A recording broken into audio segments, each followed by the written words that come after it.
de Padilla, would you please lead us in the pledge? I pledge allegiance to the flag of the United States of America and to the republic for which it stands, one nation, under God, indivisible, with liberty and justice for all. Thank you. Council is grateful to have Imam Al-Haji Bari from Masjid Bainai here to pray with us this evening. Thank you so much for being with us during this holy time of Ramadan. Thank you. Assalamu alaikum wa rahmatullahi wa ta'ala wa barakatuh. I say peace be out to you all. And so I would start by saying Al-Fatiha, which is what we consider to be the mother of all prayers in Islam. And all you need to do is just say Ameen. Bismillah. A'udhu billahi minash shaitani rajim. Bismillahir rahmanir rahim. Alhamdulillahi rabbil alamin. Ar-Rahmanir Rahim. Maliki yawmiddin. Iyyaka na'budu wa iyyaka nasta'in. Ihdina siratal mustaqim. Siratal ladzina an'amta 'alaihim ghairil maghdubi 'alaihim waladdallin. Amin. Bismillahir rahmanir rahim. Allahu lahu wal hayyu qayyum. La ta'khudhu sinatun wa la nawm. Lahu ma fis samawati wa ma fil ard. Man zal ladzi yashfa'u illa bi'izni. Ya'lamu ma bayna aydihim wa ma khalfahum. Wa la yutuna bifuma wa huwa ala shay'in qadir. Alhamdulillahi rabbil alamin. Thank you all for having me, and assalamu alaikum to you all. Clerk, please call the roll. Bankston, Barossa de Padilla, de Akauer, Dorns, Green, Remy, Ross, Weiss, President Harden. Any person who takes any action to obstruct or interfere with the conduct of tonight's meeting may be charged with disturbing a lawful meeting pursuant to Columbus City Code 2317.12. Any person who enters those areas of city council chambers reserved for city officials or invited guests may be charged with criminal trespass pursuant to Columbus City Code 2311.21. Can I get a motion to dispense with the reading of the journal? Clerk, please call the roll. Bankston, Barossa de Padilla, de Akauer, Dorns, Green, Remy, Ross, Weiss, President Harden. Are there any additions or corrections to be read into the journal? Hearing none, the journal is approved. This week's communications received by the city clerk's office are listed on the agenda and will be published in the city bulletin. Are there any other communications to be read into the record? Yes, but they will be read shortly. Tonight, Columbus City Council must certify that the Columbus Safety Collective's proposed city initiative to expand alternative crisis response programs has met the legal requirements to appear on the May primary election ballot. Before we do that, I want to congratulate them on this culmination of years and years of advocacy and organizing. This council's engagement with the Columbus Safety Collective goes back years. They have been strategic and tireless and focused in pursuit of their vision. A vision where if you call 911 to report a mental health crisis, an overdose, a homeless person in need, then you get the specialized response that you deserve from a social worker or a clinician.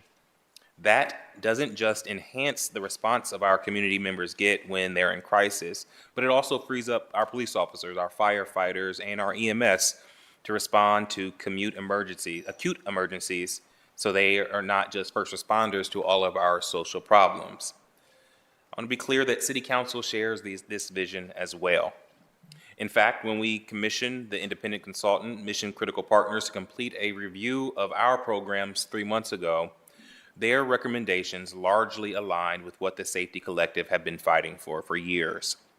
And even as Council takes this step tonight, I know conversations are ongoing with the Safety Collective and with our partners about how we might be able to update their proposed language to add more flexibility in implementation or incorporate new research findings and to add City Council to their growing list of diverse coalition.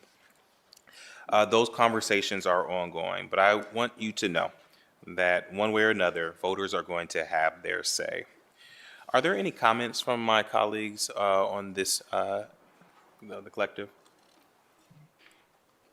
Councilmember.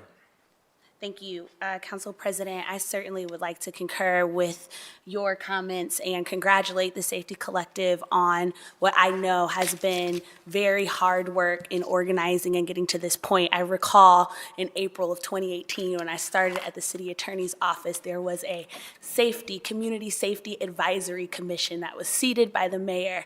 And that commission issued some 80 recommendations, of which, if I recall, one of them was to ensure that we had an alternative crisis response that was fully integrated with our public safety department.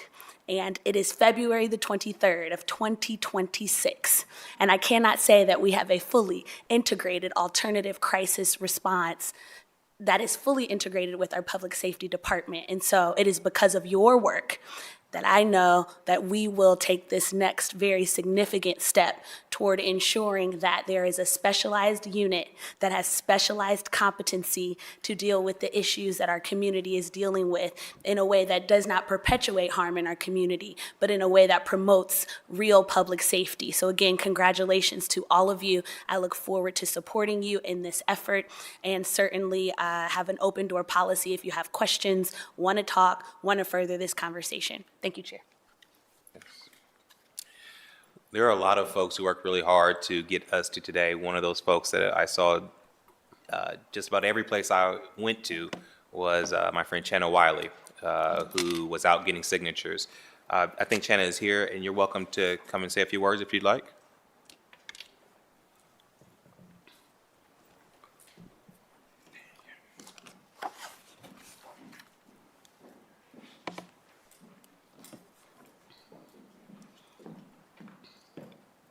Channa, welcome to council. Welcome back to council. Thank you. Thank you, everyone. Good evening, council members. My name is Channa Wiley. I am the co-chair of the Executive Committee for Columbus Safety Collective campaign. And tonight's affirmation of the legal sufficiency of our signatures and formal request for a roll call vote puts us one step closer to putting this issue before Columbus voters. In May, nearly 30,000 people signed our petition demonstrating the overwhelming grassroots support for our proposal that prioritizes community care and reimagines public safety. Our alternative crisis response program is common sense, popular, and community-driven. Above all, our proposal will better meet the needs of community members experience behavioral and mental health crisis. It will reduce violence and save lives. We look forward to the next Monday's meeting with the Community Crisis Response Amendment will officially be voted on and referred to the May 2026 ballot. Our campaign is excited and engaged in a wide-scale Get Out the Vote campaign to ensure all Columbus residents can engage in the democratic process and transform Columbus for the better. I thank you guys for all your support. Thank you so much. And again, congratulations on this important milestone. Thank you. With that, I'm going to turn it over to our city clerk to read into the record what she has received from the Board of Elections. Letter addressed to the city clerk from the Board of Elections dated February 13th, 2026, stating the following. I hereby certify that the board has examined the part petitions for initiated charter amendment community crisis response received by our office from you on February 3rd, 2026. The board's findings are as follows. Total signatures, 27,458. Valid signatures, 15,428. Percentage of valid signatures submitted relative to the number of total raw signatures, 56.2%. The total number of voters/electors that participated in the 2025 general municipal election for the city of Columbus was 125,329. The number of electors who represent 10% of the total electors is 12,533. Please let us know if we may be of further assistance. Sincerely, Jeff Mackey, Manager, Petitions and Campaign Finance. In addition to the communication from the Board of Elections, the City Clerk has forwarded to the City Council the City Attorney's memorandum dated February 4th, 2026, regarding legal sufficiency as required by Section 42-9 of the City Charter, which states the City Clerk shall, upon receipt, forthwith forward to the council the elections authority's report regarding signature validation and the city attorney's findings regarding legal sufficiency. Thank you, Madam Clerk. I now move that this council finds that the petitions for a proposed charter amendment titled Community Crises Response Amendment filed with the city clerk on April 4th, 2025 by petitioners Jana Wiley, Helen Ann Sweeney, Molly Shea, Stephen David, and Stuart McIntyre meets the mandatory minimum legal requirements established by the people in the Ohio Constitution, the Ohio Revised Code, and the Charter of the City of Columbus. Clerk, please call the roll by voice. Bankston. Yes. Barosa de Padilla. Yes. Day Akauer. Yes. Dorans. Yes. Green. Yes. Remy. Yes. Ross. Yes. Weish. Yes. President Harden. Yes, and thank you. I'm now directing the Legislative Research Office to prepare an ordinance in accordance with Section 45 of the City Charter, which would come before this council next Monday. That ordinance would provide for the submission of a proposed charter amendment to the electors at a special election to be called and held not less than 60 days, nor more than 120 days after passage of this ordinance. Thank you so much, Madam Clerk. I will now go around the dais for resolutions and announcements from my colleagues. I will turn it over to Councilmember Bankston. Thank you, President Harden. I have a couple of announcements this evening and one resolution. First, I'll start with an announcement that this Wednesday, February 25th at 4 p.m., I will be chairing a final operating budget hearing to discuss the proposed amendments to the city's 2026 operating budget.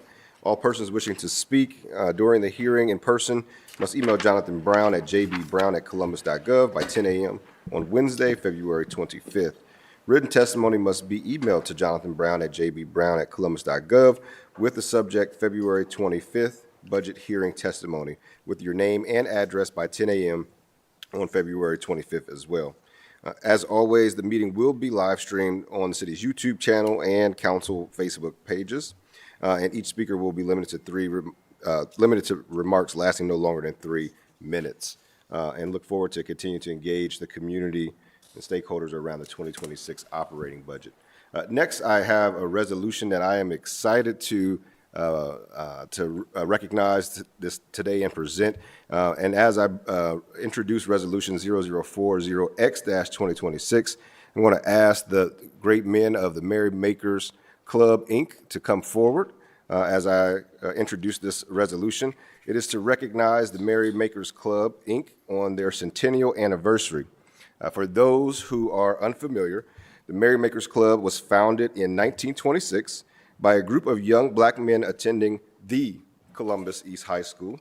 At a time when black students faced segregation and exclusion, the club was created as a place of fellowship, dignity, and community for black men. Over the years, the Merrymakers Club has evolved into an integral component of our city's social fabric and continues to give back through fellowship, leadership development, civic engagement, service, and philanthropy. The organization's philanthropic arm, the Merrymakers Club Foundation of Columbus, advances educational opportunity through the March to a Million scholarship campaign, mobilizing members, supporters, and community partners to expand scholarship impact for deserving students. 2026 marks the 100th anniversary of the Merrymakers Club, Inc., so we would like to recognize and celebrate this group on this momentous milestone. And I'm so excited to be presenting this, and I was honored when you all reached out to be able to present this, thinking about that legacy back in 1926 to see where we are today, still making an impact right there on the Near East Side, but also in the broader Columbus community. So with that, I will turn it over to my good friend, Bo Schulten. To President Harden, President Pro Tem Dorans, Councilmember Bankston, and other members of council, on behalf of our president, Dr. George Barnett, and our foundation president, Eric Gray, and all of the members gathered here today and those who could not be, we say thank you. Thank you for this honor and this recognition. In 1926, America was loud with contradiction. Black brilliance was blooming in music, art, fashion, and literature. A cultural renaissance that declared without apology, we are here. And at the same time, the country was still built to restrict black movement, black belonging, and black joy. In Columbus and across the United States, discrimination wasn't subtle. It was policy, practice, and custom. And that's where the Merrymaker story begins, not as a simple social club, but as a decision. When young Black students at Columbus East High School were barred from socializing with white students and excluded from school social functions, they didn't just accept limitation. They created their own space to gather, celebrate, and breathe. The Merrymakers Club was born as a social outlet and as a quiet act of resistance. Now in 2026, despite all of the adversity, vitriol, polarization, and darkness, the Merrymakers once again emerge and declare, "We are here," as we celebrate 100 years of brotherhood, service, and social impact. We are marking this milestone with a bold commitment to the future. We are proud to introduce the March to a Million College Scholarship Campaign, an initiative of the Merrymakers Club Foundation, the 501c3 philanthropic arm of the Merrymakers Club. To date, our foundation has given out over $400,000 in scholarships to over 200 students. We have currently endowed $500,000 in scholarships at The Ohio State University, Columbus State Community College, and the Columbus of College Art and Design. Our centennial goal is to raise an additional $500,000, allowing us to reach the $1 million endowment milestone and to secure these scholarships in perpetuity. We invite the public to support our campaign by going to our website at merrymakersclub.com. The story of the Merrymakers is a century-long truth. When joy is denied, choosing joy becomes power. We are the Merrymakers, we are the promoters and the protectors of joy, because joy is power and joy is our legacy. Thank you. Thank you, Bo, and again, thank you to the Merrymakers. I mean, you talk about, I think, some of the best parties with a purpose that are happening over there. And I mean that sincerely, as you can see from the amount of scholarship that goes back. But I think that you hit something that really just resonated with me around this idea of joy, because we are in, I think, political climates where that would not be the case. And I think we're inundated every single day with what's coming out of Washington, what's happening even here locally, and sometimes it can feel paralyzing. And I have to tell folks that in order for us to meet this moment, but to make it through this moment, we also have to find joy. That's right. And hope.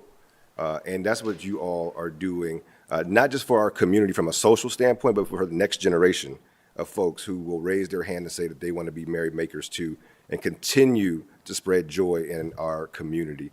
Before I move for adoption, are there any comments from my colleagues? Councilmember Rosa de Padilla? I just wanted to say congratulations. I think, what's interesting, I think many different cultures find places like this where they are taking that joy and they are creating a space of belonging for people, and they are giving back to their community and taking care of the next generation that's coming. And so Merrymakers is also one of my favorite places. Thank you for letting me be a Mary Shaker. I'm just kidding. Coining that. I stole that from a friend. But I think that preserving that, especially today, in modern times, I think a lot of people leave and people grow older and they don't want to do those things anymore. And y'all continue to build a bench where you can make this a community space for people where they can come and have conversations and be themselves and they feel safe, and it creates a sense of belonging, and you open that up to other people in the community. And that is so vital and critical at this time, and that you keep that, right? And that you keep that place special, and that's what makes it so special, in addition to everything that you do to serve the community. And I think that it's, for other cultures, for other people, I think it's something that we aspire to. And so I just want to say congratulations. I look to many, many more years with Parties with a Purpose, and to continuing to invest in our young people so that they can fulfill their dreams. All right. And with that, I will, well, before I move for adoption, one critical question I had. Your founders, which school did they go to again? Columbus East High School. Oh, okay, yeah, that's right. That's right. Tigerland. That's right, Tigerland. With that, I move for adoption. Bankston, Barossa de Padilla, de Akauer, Dorrance Green, Remy, Ross, Weiss, President Harden. Congratulations.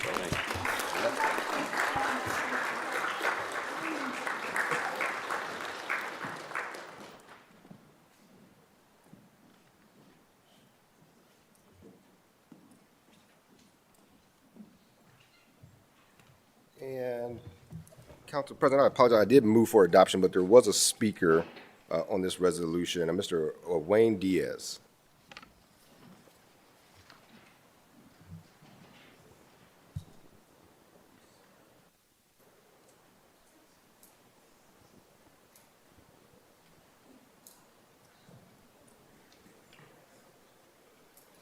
What's going on, City Council? First off, shout out to Tigerland. It's a great book. Start the clock. I came here tonight, shout out to Tigerland, talk to Mayor Suburbs. Must be working on a short game at Top Golf tonight, but I also want to come thank you guys for getting Wexner money off your books. We got an ongoing crisis that happened in our backyard, and it seems that Mayor Suburbs, City Attorney Zach Klein, and Commissioner Kevin Boyce, they seem to think there's still some exoneration that could happen for Mr. Wexner. So I just wanted to come in here and not talking to anybody here, obviously, we're all off Epstein Island here, but some of our beautiful associates in the city attorney's office, the commissioner, and the city attorney, which I think is the most troubling. We started on January 20th, 2003. Dear Jeffrey, I wanted to get you what you want, so here it is. We can all see what it is. Your friend, Leslie. He always hated the name Leslie, but he used it for Epstein. Here's another picture from Donald Trump. We all know what he thought of Donald. We all think of Donald Trump, right? We have certain things in common, Jeffrey. Enigmas never age. Have you noticed that? A pal is a wonderful thing. Happy birthday. And may every day be a wonderful secret. That's from Leslie Wexner, same book. Donald Trump. This is the next page. You guys starting to get the picture? And it continues, you know. The official thing has been that, oh, we got rid of this guy in 2007. Abigail Wexner, who is no Melinda Gates, I'll say that much, tells him in days before the financial crash that future contact between us is not a problem, seeking financial advice that her husband Billions couldn't buy. Wexner, days before he goes to prison on a sweetheart prison sentence from his corporate account. Abigail told me the result. All I can say is I feel sorry. You violated your #1 rule. Always be careful. Does anyone else talk to their financial advisor like that? Because I don't. 2009, Wexner is the chairman of the board of trustees. Epstein and his lawyer are talking about Wexner being served in a subpoena. Well, what happens after that? The next board meeting, chairman of the board, Leslie Wexner, takes him into executive session the entire day. Then, undated, John Zeiger, the current chairman, receives a settlement from Jane Doe 102 and Epstein. 101 other victims. Zeiger knew about it. Nothing. Got buried. And then, I'm running out of time. I would encourage you to read Gang Stuff, Illicit Tryst in the New York Times. Undated letter, Epstein. I'm certain that John Zeiger has transmitted my suggestion. You and I sit down together. I owe you a debt to you, as frankly you owe me. You and I had gang stuff for over 15 years. What do you think gang stuff is? A guy like Jeffrey Epstein. Thank you, Mr. Diaz. And I would just draw it to a point. If we're going to stand up for our beautiful immigrants and the vulnerable, how the hell is Mayor Suburbs, Commissioner Boyce, or Zach Klein going to stand up for the vulnerable if they can't stand up for this? That's all I'm asking. God bless. Thank you, Mr. Diaz. And again, I just want to point out, if we could also just one more time celebrate the resolution that was just passed, marking a historic moment for a Black organization in this community. That is what that resolution was for. So if you could help me again celebrate the merrymakers of Columbus. All right. With that, Council President, I have no more announcements or resolutions. Thank you, Councilmember. Councilmember Rosa de Padilla.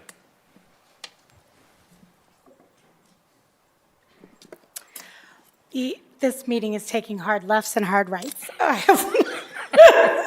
I'm sorry, I just had to say it. I have one announcement this evening, and that is that our winter weather, this feels so weird to do right now. And take a breath. Our winter weather is still unpredictable. I would like to make a quick announcement about potholes. I told y'all hard left. As let's get back to the business for just a second. I know that this affects many people. I take potholes very seriously. I know it feels like something that is so mundane, but one pothole that hits your tire, that you have to get one new tire or a second set of tires, is detrimental to a family. It means you can't get to work. It means you can't get to school. It literally could be the downfall of folks. So we take repairing that very seriously. I was going to talk about our timeline, but then we had what feels like the third wave of winter. So I do want to let folks know, please use 311. I know it doesn't always feel like an intuitive service. We do pay attention to those 311 calls. Please make them. We will look at those, and usually folks will come out within 48 to 72 hours to fill those potholes. So we do have a contract to do that. It's difficult when the weather drops because those materials can't stand up against the really cold temperatures, and especially if there's snow on the ground. But I do want to assure folks, after this next wave goes through, that shouldn't stop you from calling, but please make those calls to ensure that we're going out to reach out to, that we're filling those potholes. I know that in some areas, because of the beet juice and the other chemicals that we use, it erodes our streets. So please make sure that you are making those calls, reaching out to whether it's your commissions or you yourself. If at any time you feel like there has been a pothole that has not been addressed, please reach out to our office, any of our offices, and we can look at that 311 request for you. But I just want to make sure that as we think about safety on our roadways, this is an imperative piece of that. I know we joke around about potholes, but they are a nuisance, and it can be detrimental to any of us. So please make sure you're calling 311. Thank you. Thank you, Councilmember. Councilmember Dayakauer. Thank you, Council President. I have a couple of announcements this evening. I would first like to thank the over 120 community members who came out to our meeting in Clintonville to discuss deer management in the city. We had a meaningful conversation about how best to manage our relationship with our four-legged neighbors, and I hope residents were able to learn more about the options that are available to us as a city. And as we wrap up community engagement and move into policy discussions, residents can feel free to continue to contact us to voice their thoughts on this topic while we take the time that's necessary to come up with a well-researched and thought-out policy solution. And a huge thank you to our friends from ODNR, Metro Parks, and OSU for providing their expertise, and to Jocelyn and Suzanne from our community engagement team for helping make the meeting happen. Next, on behalf of our Department of Neighborhoods, I'd like to invite our residents to attend a special Black History Month community screening of Genius, MLK, and X, hosted at Cosi's Giant Screen Theater on February 28th from 2 to 5 p.m. This limited series explores the formative years and intersecting paths of Reverend Dr. Martin Luther King Jr. and Malcolm X. Episodes 1 and 2 will be shown, featuring pivotal moments such as Malcolm's release from prison, MLK's university graduation, and the foundations of their ideological differences, all set against the backdrop of a changing America. Free snacks and popcorn will be provided, and pre-registration is required, and you can do that at blackhistoryscreening.eventbrite.com. And finally, a reminder that despite our current onslaught of winter weather, summer really is around the corner. It'll be here before we know it. So it's time to register for our Recreation and Parks summer camps. Registration for outdoor recreation camps are open now, and registration for community center and specialty camps will open for Columbus residents tomorrow, the 24th, at noon, with non-residents able to register after 7 p.m. And you can find the 2026 Summer Camp Guide on our department's website, columbusrecparks.com. And that's all for me, Council President. Thank you, Councilmember. Principal Tim Dorrance. Councilmember Green. Councilmember Remy. Councilmember Ross. Councilmember White. Thank you, Council President. We just hit a recent milestone as it relates to our home road water plant, with another one approaching. So wanted to take a moment to kick it to Director Atha just to kind of talk through where we are with our home road water plant. Director, floor is yours. Thank you, Chair Weiss. Good evening, President Hardin and members of Council. Tonight is a really big night for Columbus Water and Power, for our residents. I'm really excited to announce that the Home Road Water Plant, one of the most significant infrastructure investments that the city, in the history of the city of Columbus, will advertise for construction this week. It actually went online today. So we're really excited about that. The bids will be opened on June 3rd, 2026. And I want to share just a little history so folks know where we've been and where we are. The need for a fourth water plant was identified during the Division of Water's Water Beyond 2000 study that was commissioned in the 1990s. The site where the Home Road plant will be constructed was purchased in 2015 by a previous administration and group. That property is along the O'Shaughnessy Reservoir. This project marks the city's first new water plant in nearly 50 years. The additional capacity provided when the new plant comes online in 2032 will be 48 additional million gallons per day, and the plant will be expandable to 80 million gallons per day as the city continues to grow. Currently estimated at $1.6 billion, this project represents a generational investment in our community's future. The Home Road facility will strengthen long-term water reliability, expand our capacity to meet the growing needs within our region, and enhance our system's resilience in the face of evolving regulatory, environmental, and climate challenges. The plant is not simply a Columbus project, it is a regional infrastructure anchor. It will support residential development, job creation, and economic expansion across our community. Reliable water infrastructure is foundational to housing affordability, business attraction, industrial growth, healthcare expansion, and overall quality of life for our residents. This project also protects our residents, expanding our capacity as we continue to face more frequent and extended periods of drought. Beyond the operational benefits, this investment also will generate substantial economic impact during its construction, supporting thousands of jobs and creating opportunities for local contractors, suppliers, vendors, and workforce development partners. Advertisement of this project marks a major milestone in the years of planning, engineering, and environmental review, and financial structuring. We appreciate Council's continued partnership in advancing infrastructure that positions Columbus for sustainable growth for decades to come. Thank you so much for your continued leadership and support for this historic initiative. Thank you, Director, for kind of walking us through that. I think it's important for us to take note of this moment. It is also interesting that the United Nations just last week announced that we were dealing with a water bankruptcy across the globe. Yeah. This is why these investments are important, to ensure that generations to come in Columbus have fresh, clean drinking water. I know it seems abstract and just out of the realm of possibility, but we are literally looking at this moment across the globe where water is becoming scarce. It is vitally important for us to invest in our infrastructure so that future generations can continue to live in Columbus. So wanted to take that moment, make sure we note that we are reaching a milestone on this huge project for the city of Columbus, and continue to keep this top of mind for all of us in this room as we move forward on the project. So thank you, Director. Yeah. And Council President Sola, for me. Thank you, sir. The only announcement that I have is that tomorrow Council is excited to host our annual Black History Month celebration. I think it is at 6 p.m. here in City Council chambers. And I know that we will have a packed house, so we encourage folks to come out and celebrate with us. Are there any other comments by elected officials, their offices? Are there any requests by members of council for the removal of an ordinance or resolution from the consent portion of the agenda? Seeing none, may we have a motion to waive the readings of titles of third-day legislation by the clerk?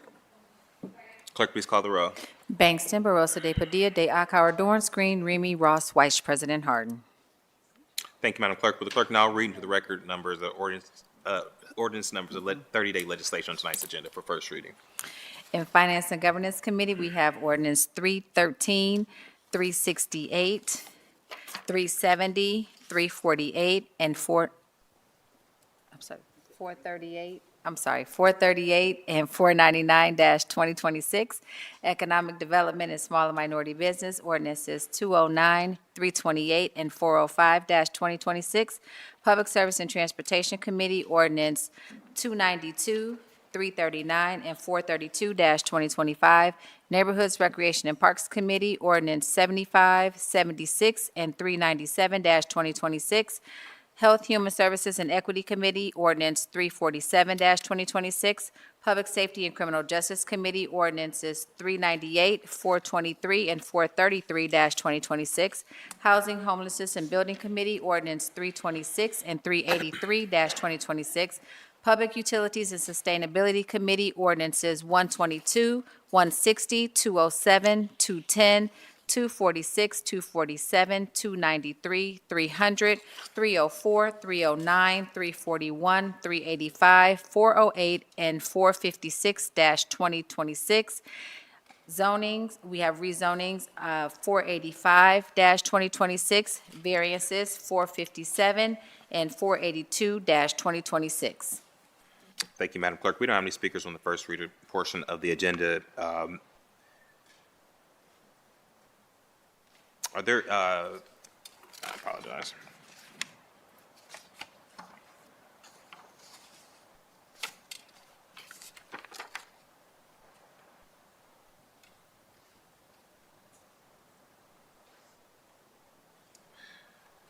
Will the clerk now read into the record ordinances for second reading for tonight? For consent, I apologize. Resolutions of expression 39X, 43X, 48X, 41X, 42X, 33X, 34X, 36X, and 37X-2026. And Finance and Governance Committee Ordinance 111, 159, 164, 192, 219, 221, 223, 265, 272, 280, 307, 311, 317, 321, 402, 421, 439, 440, and 500-2026. Economic Development and Smaller Minority Business Committee, we have ordinances 327, 361, 362, 404, and 406-2026. Public Service and Transportation Committee ordinances 146, 294, 315, 329, 371, and 387-2026. Neighborhoods, Recreation, and Parks Committee ordinance 77, 118, 128, and 394-2026. Workforce, Education, and Labor Committee Ordinance 308-2026. Health, Human Services, and Equity Committee Ordinances 296, 312, 314, 319, and 320-2026. Public Safety and Criminal Justice Committee Ordinances 250, 266, and 453-2026. Housing, Homelessness, and Building Committee Ordinances 364, 384, 415, and 425-2026. Public Utilities and Sustainability Committee Ordinances 34, 53, 104, 139, 174, 179, 186, 194, 196, 238, and 380-2026. Appointments A19 and A20-2026. Thank you, Madam Clerk. May I have a motion to approve of these items designated as consent? Clerk, please call the roll. Bangston, Barosa de Padilla, de Akauer, Dorance Green, Remy Ross, Weiss, President Harden. The consent agenda carries. We will now proceed with the second reading of 30-day postponed and emergency legislation. We're going to go out of order this evening for a special legislative package, and I'm going to turn the floor over to Councilmember Barosa de Padilla. Thank you, Council President, and I want to thank my colleagues for your patience in having us go a little bit out of order this evening. I'm going to frame the pieces of legislation that I'll be proposing this evening. So before I do that, I will also be presenting a resolution for consideration. So just in terms of framing, we are introducing a legislative package this evening grounded in one core responsibility: protecting Columbus residents and safeguarding Columbus resources. These measures clarify the boundaries between federal immigration enforcement and local governance. They ensure that city property, city employees, and city authority are not used in the ways that undermine trust, divert local resources, or create fear in our neighborhoods. They establish transparency, accountability, and clear rules for how our city responds to federal immigration activity, while reaffirming that Columbus will continue to focus on serving its residents. Last week, myself and President Pro Tem Dorns along with the majority of our colleagues, held an almost 4-hour hearing to discuss federal immigration enforcement and the overreach of the U.S. Immigration and Customs Enforcement, commonly known as ICE. We heard from 21 public speakers and received 31 pieces of written testimony, with only 2 pieces opposed. And one of those was a gentleman who lived in Gahanna, that is not Columbus. Our residents believe that these legislative actions are necessary to protect residents and ensure that our local government remains accountable to the people of Columbus. We heard from nonprofit leaders, resettlement agencies, immigrant-serving organizations, allies, and activists about the need to protect our residents. During the hearing, our Commission on Immigrant and Refugee Affairs presented a resolution, which I would like to introduce today. As I'm talking, if we could have members of the Commission come up to the podium, please.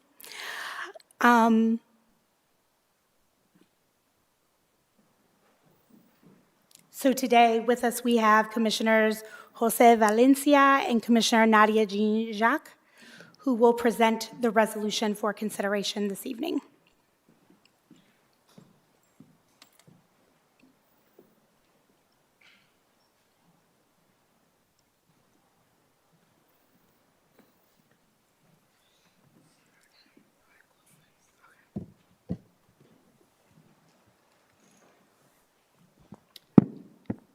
Good afternoon, council members and members of the public. My name is Jesus Valencia, and alongside my colleague Nadia Jean, we serve as commissioners on the Columbus Commission on Immigrant and Refugee Affairs. It is our honor to stand before you all today to present Resolution ICE Out to Columbus City Council for consideration and adoption. At its core, this resolution is about transparency in federal civil enforcement, because transparency matters. When enforcement is transparent, there's accountability, and when there's accountability, there's trust, and trust is what keeps cities like Columbus flourishing.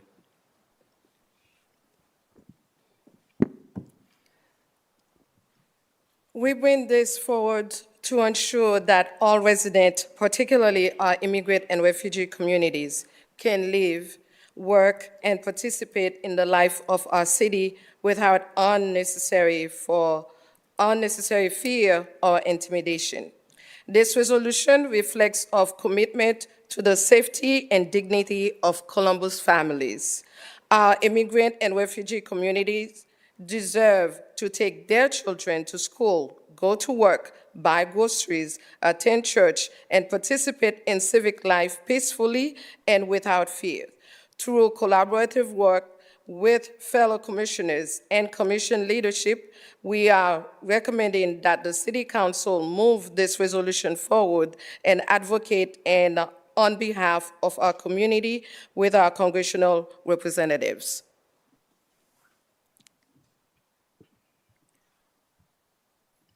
Resolution ICE Out outlines the following clear recommendations: that all federal agents conducting civil immigration enforcement visibly display identification, including their name and the federal agency they represent; that all vehicles used in these operations be clearly marked with official agency seals and lettering; that federal agents refrain from wearing non-medical tactical face coverings when interacting directly with residents; that the Department of Homeland Security ensures ICE agents are trained to the restored 22-week standards consistent with other federal law enforcement agencies; that all federal agents operate in full compliance with federal, state, and local law; and that all interactions with Columbus residents be conducted in a civil manner without the use of lethal force.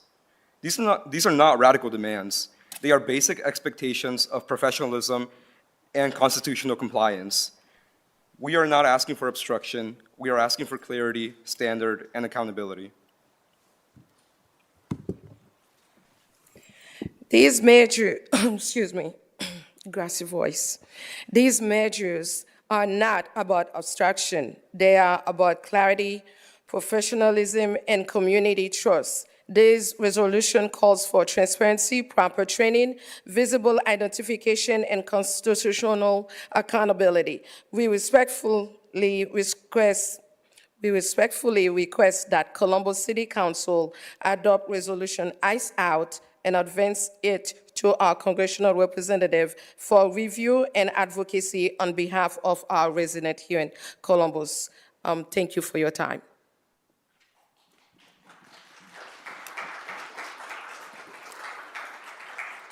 Don't leave. I also want to acknowledge one of our other commissioners, Daniel Sim, who is here as well.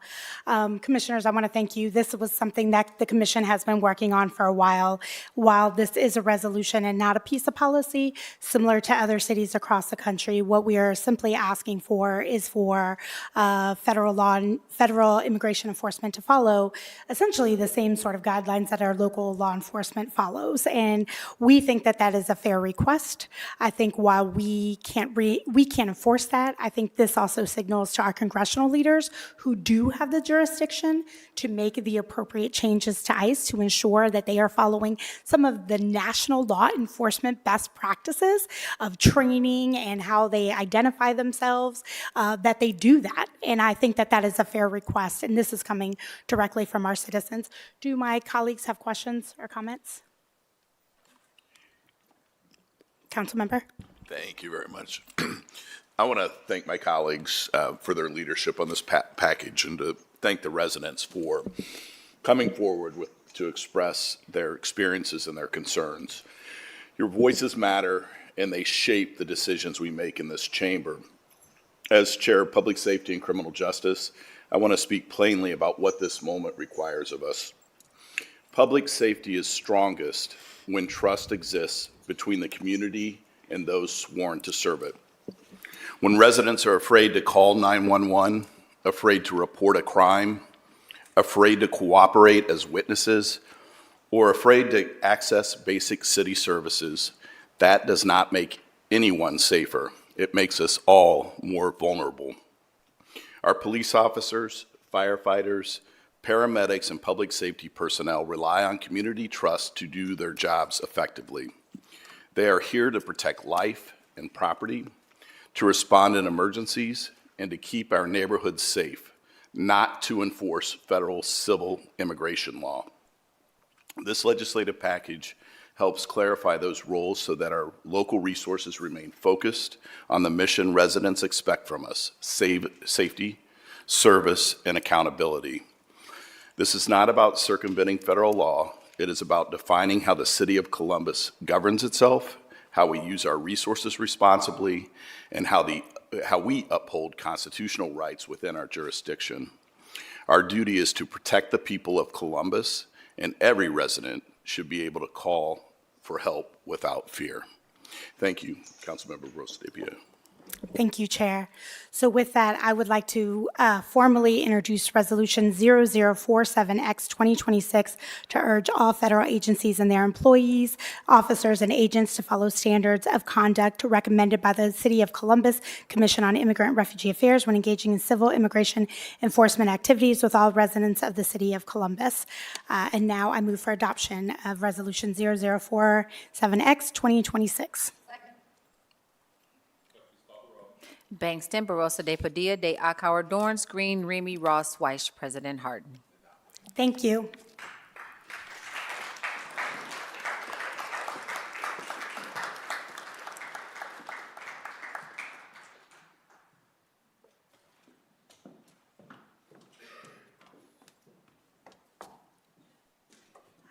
Now, Council President, may I move to page 23 to Rules and Policy? Please. The following 5 ordinances further define how Columbus protects its residents and its resources. This package does not attempt to rewrite federal law. It simply defines how our local government operates, how our public spaces are accessed, and how we uphold constitutional rights within our jurisdiction. At its heart, this legislation is about ensuring that Columbus remains a city where families feel safe sending their children to school, accessing city services, and participating in civic life regardless of where they were born.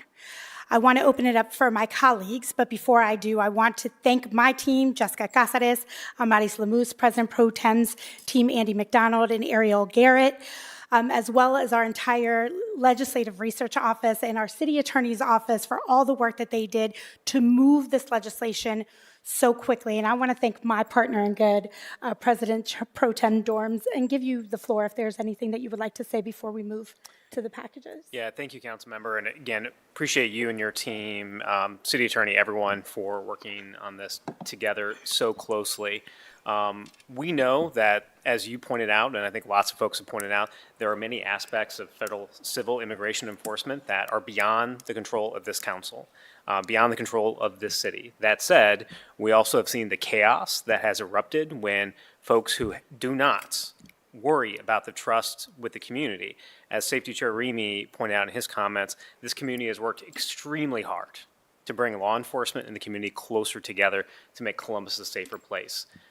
We did not feel it was, we were able to wait until we had a problem here in Columbus to be able to take these actions here tonight. While they are limited in some scope, I think they're important signals to how we, as a community, are going to approach this difficult time that we find ourselves in. And I appreciate, Councilmember, your leadership, bringing in the commission itself to, again, help guide a lot of this work was principal towards where we ended up with the pieces of legislation that we're ultimately taking a vote on here tonight. I also think it's important for us to acknowledge that many of these things are going to be outside of our control moving forward. And but as we've talked about a lot, this is about doing what we can for our residents to keep our community safe, to make sure that we, again, continue to move forward to try and have that trust that we've worked so hard to build in this community to make Columbus a safe place for everyone. So just want to, again, thank you, thank the city attorney, our colleagues who've really been in this over the last several weeks.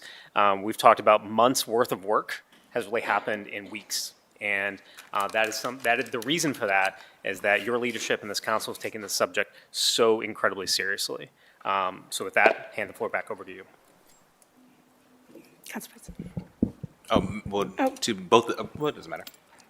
To both of the chairs, I just want to say thank you so much for your leadership on this initiative. It was deliberative, it was thoughtful, it brought in all of the partners here in City Hall. Everyone was engaged. There were stakeholders outside. I was talking with Councilmember Barosa de Padilla earlier today. I think that hearing was the longest hearing we've held since COVID here in Chamber, and that shows both the interest but also the energy of this community and where our values are. And for me, what I'm grateful for is that this package is putting our words into action and really going as far as we think that we can to convey that this is a welcoming community and that our job in Columbus is to make sure that everyone feels safe and protected. And this is council doing our part to make that true. So thank you again for your leadership in stewarding this package through in a very short amount of time. Thank you. Councilman Bankston. No, I would just echo all of those, Councilmember, and thank you for your leadership. I was not here physically for the marathon, but as you know, here in spirit and extremely supportive of this. The only thing I would want to underscore, and I think you have said this, is that this moment is not just simply about our immigrant community, it is about all Columbus residents. And what we are doing here today, I think, I want to make it very clear, whether you be the federal government or the state house, if in fact you are trying to infringe upon the rights of any of our neighbors, it is our job to be that line of defense, to block and tackle, and we will do that for our residents every single day. Because today we're talking about our immigrant brothers and sisters. But at the rate of this Trump administration, next it could be my group of folks, black folks, or it could be LGBTQ folks. And the list goes on and on and on. It's a slippery slope. And so whenever the human rights are violated of our residents, those that are here legally, that call Columbus home, we will stand up every single time. And so thank you for standing up every single time. And thank you for giving voice and agency and also bringing us all along. Because if we, truth be told, we are all immigrants to this country. And that is what makes this country beautiful. That's what makes this city beautiful. And that's what makes us strong. So again, thank you for your leadership. And I look forward to supporting all 5 of these and look forward to supporting the work that will continue to move forward, because this is just the beginning. We're going to comb through this. I know that our policy chair said this, where we can go further, but we want to make sure that we move with speed in this moment. But we will continue to make sure we do everything we can to protect every single resident that calls Columbus home. Thank you.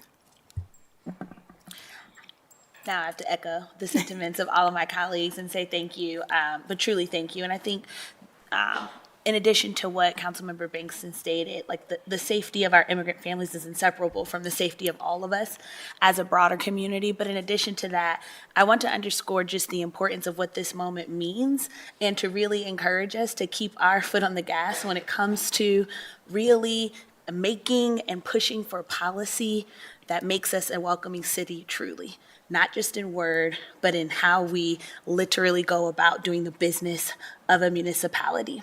And so when we talk about ICE being here, if ICE is not here, we still need language access. If ICE is not here, we still need affordability in our community. If ICE is not here, we still need to make sure that our immigrant families feel like they can navigate the spaces and places of our city that they have a right to navigate. And so thank you so much for continuing to keep this at the forefront of council's agenda, and I look forward to our continued work together. Thank you.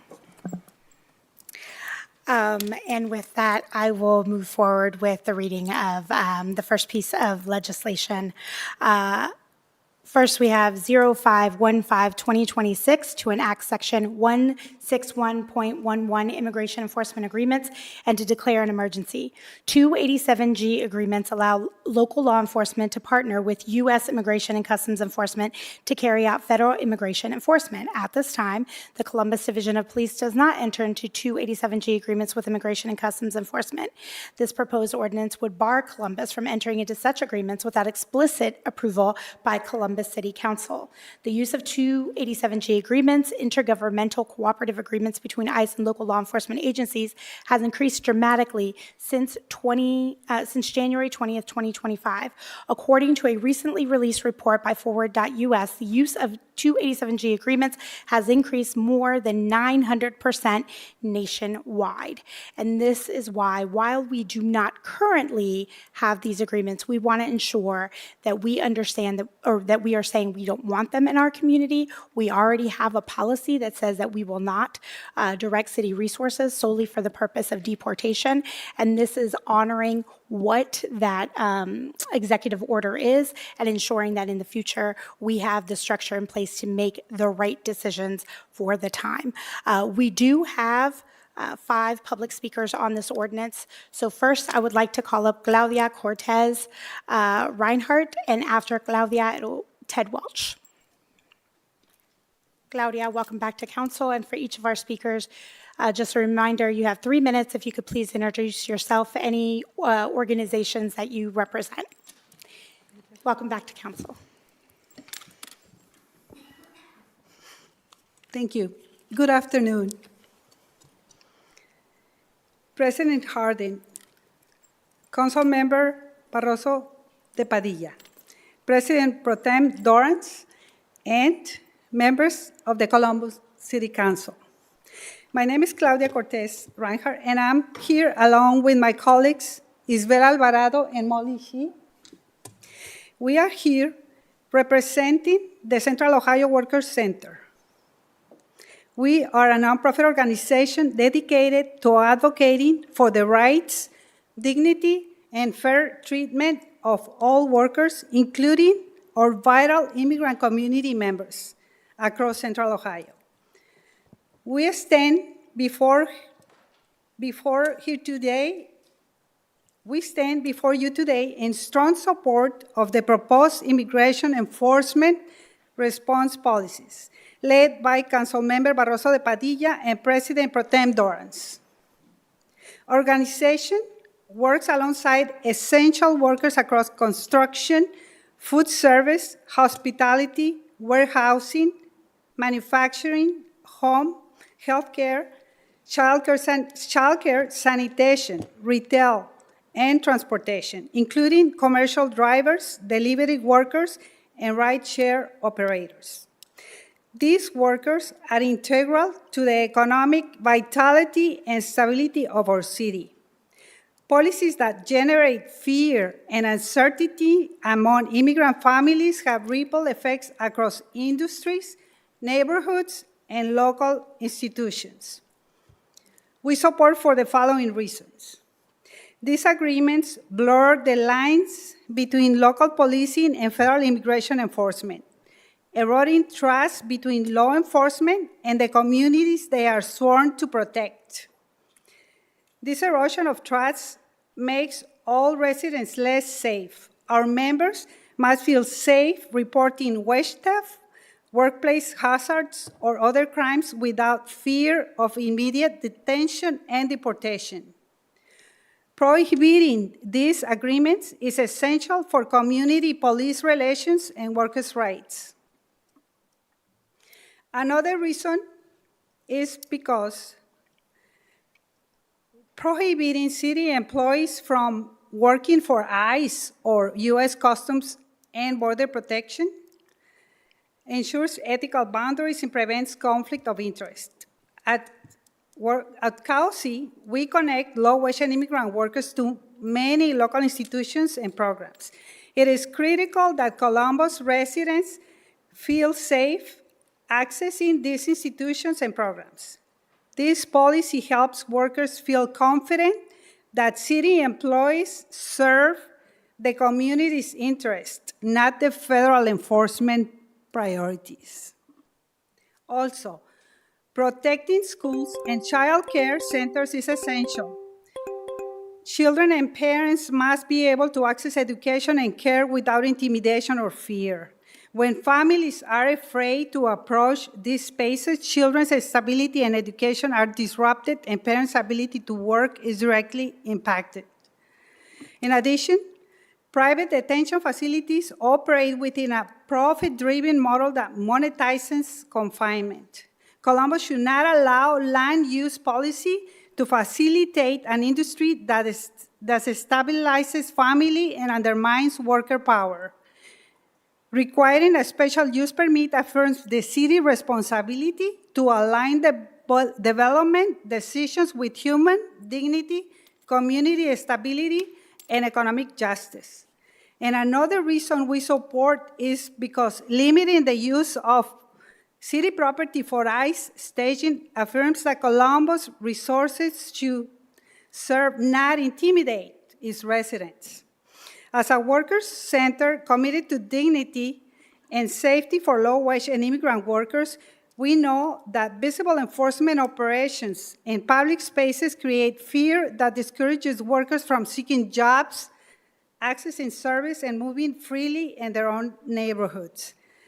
Clear boundaries help ensure municipal spaces remain safe and accessible for the communities who rely on them. And finally, while intimidation enforcement is a federal function, the Council's resolution promotes transparency and accountability. Clear badges, visible identification, and standardized training help ensure public authority is used to intimidate rather than to protect. It undermines its very purpose. These measures help ensure that the government serves its true role, upholding dignity, safety, and trust in public spaces. The Central Ohio Workers Center urges the Columbus City Council to adopt this comprehensive legislative package. This legislation will strengthen our city's commitment to justice, equity, and the well-being of our low-wage and immigrant neighbors who contribute so much to our community and culture. By passing these measures, you will ensure that Columbus remains a welcoming and safe city for all who call it home. Thank you so much. Thank you, Claudia. Thank you for your continued advocacy. The Worker Center is a dear partner of ours, and we appreciate all the work that you do every day to help our residents and advocate for them. So thank you. Thank you. Thank you so much. And I misspoke. There's 4 speakers on this ordinance, and we have another speaker on one of the other ordinances. So, Mr. Ted Welch, you are next, and then Ella Moody, and then after Ella, we have Angie Plummer. Welcome back to council. So just a reminder, 3 minutes, and then introduce yourself and any organizations you represent. I'll do my best to maintain the 3 minutes or less. Okay, good evening, council. I am privileged to be here. I represent the South Side of Columbus and Edgewood Civic Organization as their president. I and the members of my community are in support of this city ordinance and those that sustain the viability of our immigrant community and the complementary resolutions. We cannot stand by without putting some skin in the game. Our founding fathers, by signing the Declaration of Independence and the document which became the U.S. Constitution, placed their and their families' lives in jeopardy. Our Revolutionary and Civil War was fought with great sacrifice. Individuals such as Rosa Parks, John Lewis, Jesse Jackson, and many others protested. Martin Luther King and college students all sacrificed their lives with numerous others. So this is not a separate movement. This is fighting for the lives of our nation. So, while making, Congressman Lewis said, while making a good trouble to protect the rights of all, and I agree wholeheartedly. So tonight, we as U.S. citizens, Ohioans, and residents of the city of Columbus do in small part support those efforts of greater cause not only for our immigrant population, but for our and our future generations' freedom to dare to dream and live the American dream. It's all of us, not all of us. As Councilman White said, and Ramey and so forth, it could come after us. No matter who we are, where we are in life, and what our lives may be. So whatever measure we embark on to let us be for the greater good of this city, state, and nation. The economy and the services of the city of Columbus will not grow without our immigrant neighbors and friends. Our ancestors were immigrants, seeking to dream, and because of that quest, we benefited from immigration as we became the melting pot. And my family has Latino members in it. How about that? And some of my family are of the other party. Don't quite understand, but that's them. As Congressman John Lewis stated, continue to fight and make good trouble. Please, I urge you to use every tool available to City Council to make the road for ICE slow and difficult until justice is for all and not just the privileged or the wealthy. Thank you. I appreciate this time. Thank you, Ted. I always say there's no better advocate for the South Side than you, and I appreciate you. I know this is something that is near and dear to your heart. We've also talked about how we continue to support the growing number of folks who are coming to the South Side and calling it home. So I appreciate your advocacy, and thank you for coming out today. We have a large community of immigrants from Asian, From across the diaspora, so yes, so thank you for being here. Thank you. Next, we have Ella Moody. Is Ella Moody here? Okay, let the record show that Ella Moody is not present. Next, we have Angie Plummer from Chris.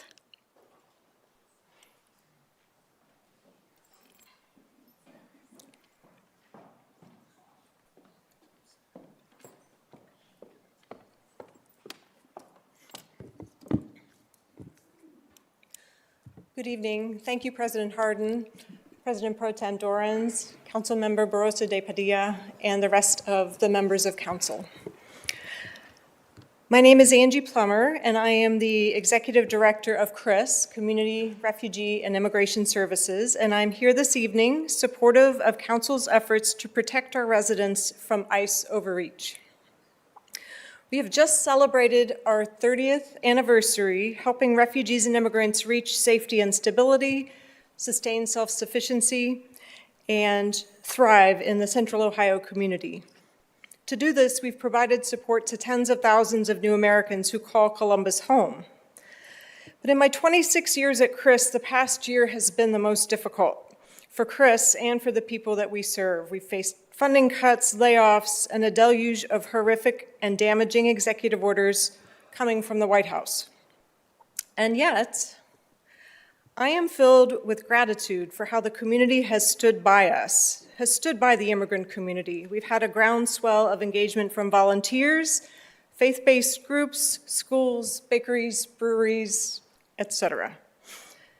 And there is no doubt in my mind Columbus is a welcoming community. And we, meaning the immigrant community and supporting organizations, have felt that support from you. Our elected officials, through your supportive words and now these proposed actions in the form of ordinances that we are here discussing tonight. The package of proposed ordinances and the resolution make positive strides to protect our residents from palpable fear of ICE enforcement overreach by establishing oversight and accountability.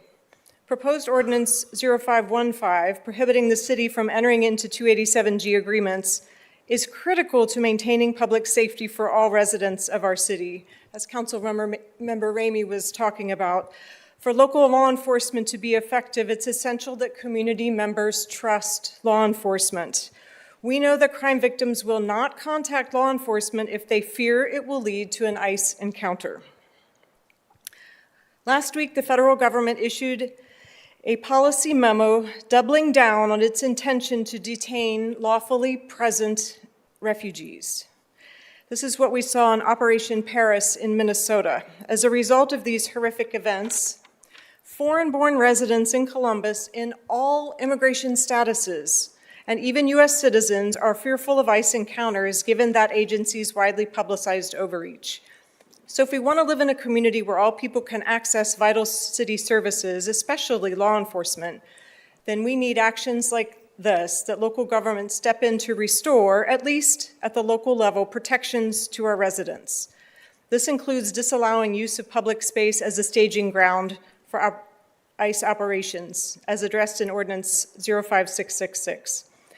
I want to thank you again for your commitment, for partnering with service organizations, and for your deep partnership in this long-term investment in a safer and dignified city. Thank you. Thank you, Angie, for being here. And I think also what's important is that as we share the why behind this work, I think it's important to lead with facts. I think it's important for folks to understand. I think it's easy to just see a headline or see a video somewhere and believe that that is truth. And so I always appreciate that you come with the receipts, that you come with the facts about how this is both impacting the community and what you are seeing. So thank you for being here today. Thank you for the work of CRIS that is so critical and vital to our community now. Thank you. And I do believe that Ella Moody is here.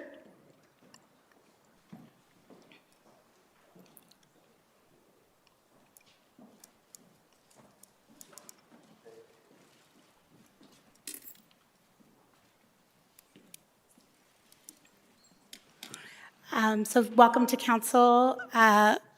So as a reminder for all of our public speakers, you have 3 minutes. If you could introduce yourself and any organizations that you represent. And welcome to council. The floor is yours. My name is Ella Moody.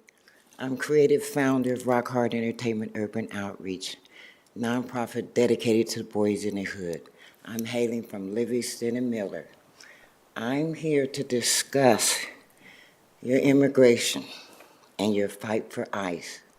I want you to know at 9, I stood in the riots with a brick in my hand. My brothers saw me and ordered me home. If they hadn't, I would have been trampled by the police on horseback who rushed the crowd and left a bloody mess. I rose again, United States Air Force, 121st Tactical Fighter Wing, Air National Guard. I had a choice. My choice was to defend home. The riots popped off at 18th and Main. It's so trendy, you don't even know the area. Old Town East. All that to say is there's a problem in our backyard. In the hood, we stand with ICE.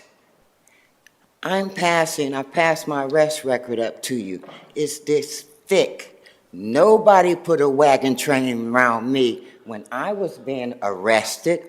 We don't know what this is all about. The hood, we stand with ICE. You're waging war in our backyard where we barbecue. This is our home, not yours. You were an invited guest. It's time to go. Take the money and run. Take the car. Take anything that ain't voted down. But the worst place to be in life is where you are not wanted. America has enough tits for her babies. She don't have enough tits to feed all the newcomers and the ones coming across the pond. By the way, those are our distant cousins. I'm so happy Donald Trump made a distinction. We are Native Black Americans. Those are the African Americans. Even the U.S. Census has us tangled as one people. Donald Trump, please untangle us from the Africans. We are Black, not African. Back to our communities. We stand with ICE. Your people, now I'll tell you this, the Black community, we fare better with the Mexicans. We don't even mix with Africans. They don't like us, we don't care. But we ain't feeling them either. They frown on us. They don't even speak. At least the Mexican, they're beautiful neighbors. They beautify the community, and they work. They're skilled laborers. Lovely to have. Trump, what I say, come and get the roughnecks. There's a roughnecks, man. Come get them. But we should concentrate truly on birthright citizenship and the Somalis that Ginther has brought in here so quiet, we didn't even know we were a sanctuary city until Trump's told us. What's that mean? It means you're done. It means what? You're done. I'm not done. Well, thank you so much for being here. You're welcome. And with that, I would like to move, I'm sorry, hard lefts and hard rights today. All right, do my colleagues have any questions or comments? Seeing none, I would like to move for passage of Ordinance 0515, 2026. Clerk, please call the roll. Bangston, Barosa de Padilla, de Akauer, Dorns, Green, Remy, Ross, White, President Harden. Passed. Thank you. Next is Ordinance 0518, 2026 to amend Section 161.10 of the Columbus City Codes to prohibit city employees from holding secondary employment with certain federal agencies, to repeal existing Section 161.10 and to declare any emergency. This particular ordinance amends Section 161.110 of the Columbus City Codes to prohibit city employees from holding secondary employment with the U.S. Customs and Border Protection and/or the U.S. Immigration and Customs Enforcement. That means ICE. The ordinance includes an exemption for official duties. Do my colleagues have any questions or comments? Seeing none, I move for passage. Clerk, please call the roll. Bangston, Barosa de Padilla, de Akauer, Dorns, Green, Remy, Ross, White, President Harden. Passed. Thank you. Next is Ordinance 0519, 2026 to enact Sections 2317.53 and 2317.54 of the Columbus City Codes to protect schools, child daycare centers, and their employees from harassment and to declare an emergency. This provision would make certain activities, including but not limited to harassment, stalking, or obstruction at schools and daycare centers within 15 feet of the premises a first-degree misdemeanor. It would also increase penalties for harassing employees of schools and daycare facilities on the basis of their work at such a facility. We do have one speaker signed up for this ordinance. I'd like to invite Valentina Sierra to the podium to speak.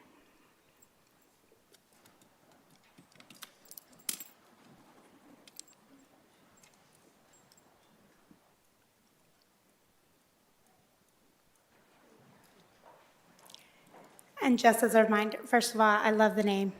Which one, who's Valentina? Valentina. I have a Valentina at home. So just as a reminder, 3 minutes, and if you would, introduce yourself and any organizations that you represent. Good afternoon, Council President and members of Columbus City Council. My name is Valentina Sierra, and I'm a youth leader with Juventud en Acción, a youth leadership and civic engagement program of the Ohio Hispanic Coalition. I'm here today as a young person growing up in Columbus during a time when many immigrant families are living with fear and uncertainty. As youth, we feel what's happening around us. When immigration enforcement increases, when families worry about separation, when parents are afraid to drive, go to work, or attend school meetings, it affects us too. It affects our mental health, our focus in school, and our sense of safety. Some of us are citizens, some of us are not. All of us are part of this city. I have a friend who sometimes texts our group chat in the morning asking, did everyone's parents make it home safe last night? That might sound small, but for us, it's real. Some students sit in class distracted, not because they don't care about school, but because they're worried about what's happening outside of it. That's why what you're voting on today really matters to students like me. Schools and daycare centers should always be safe spaces. They are places where children learn, grow, and feel protected. If there is harassment or intimidation happening near schools or child care centers, it creates fear that follows us into our classrooms. No child should feel nervous walking into school. No parent should feel anxious dropping off their child.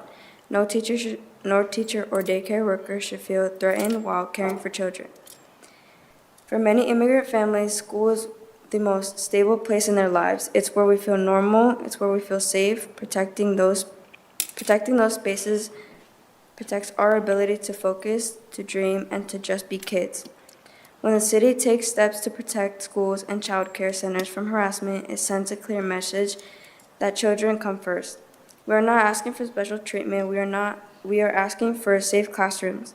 We are asking for peace of mind. We are asking to grow up without fear.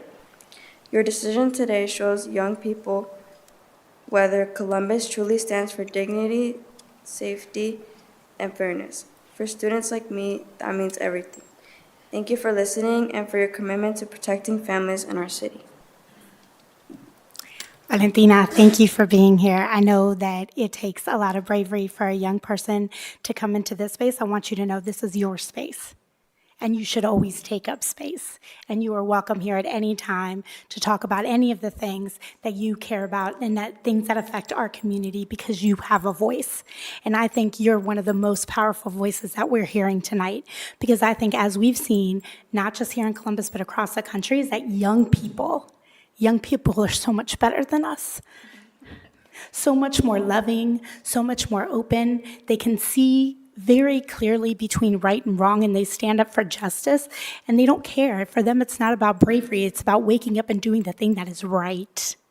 And we have people in our community that can't do that and that are scared to do that. So I want to commend you and say thank you for being here today. Thank you for sharing your story with all of us, because it's important for people to hear from our young people.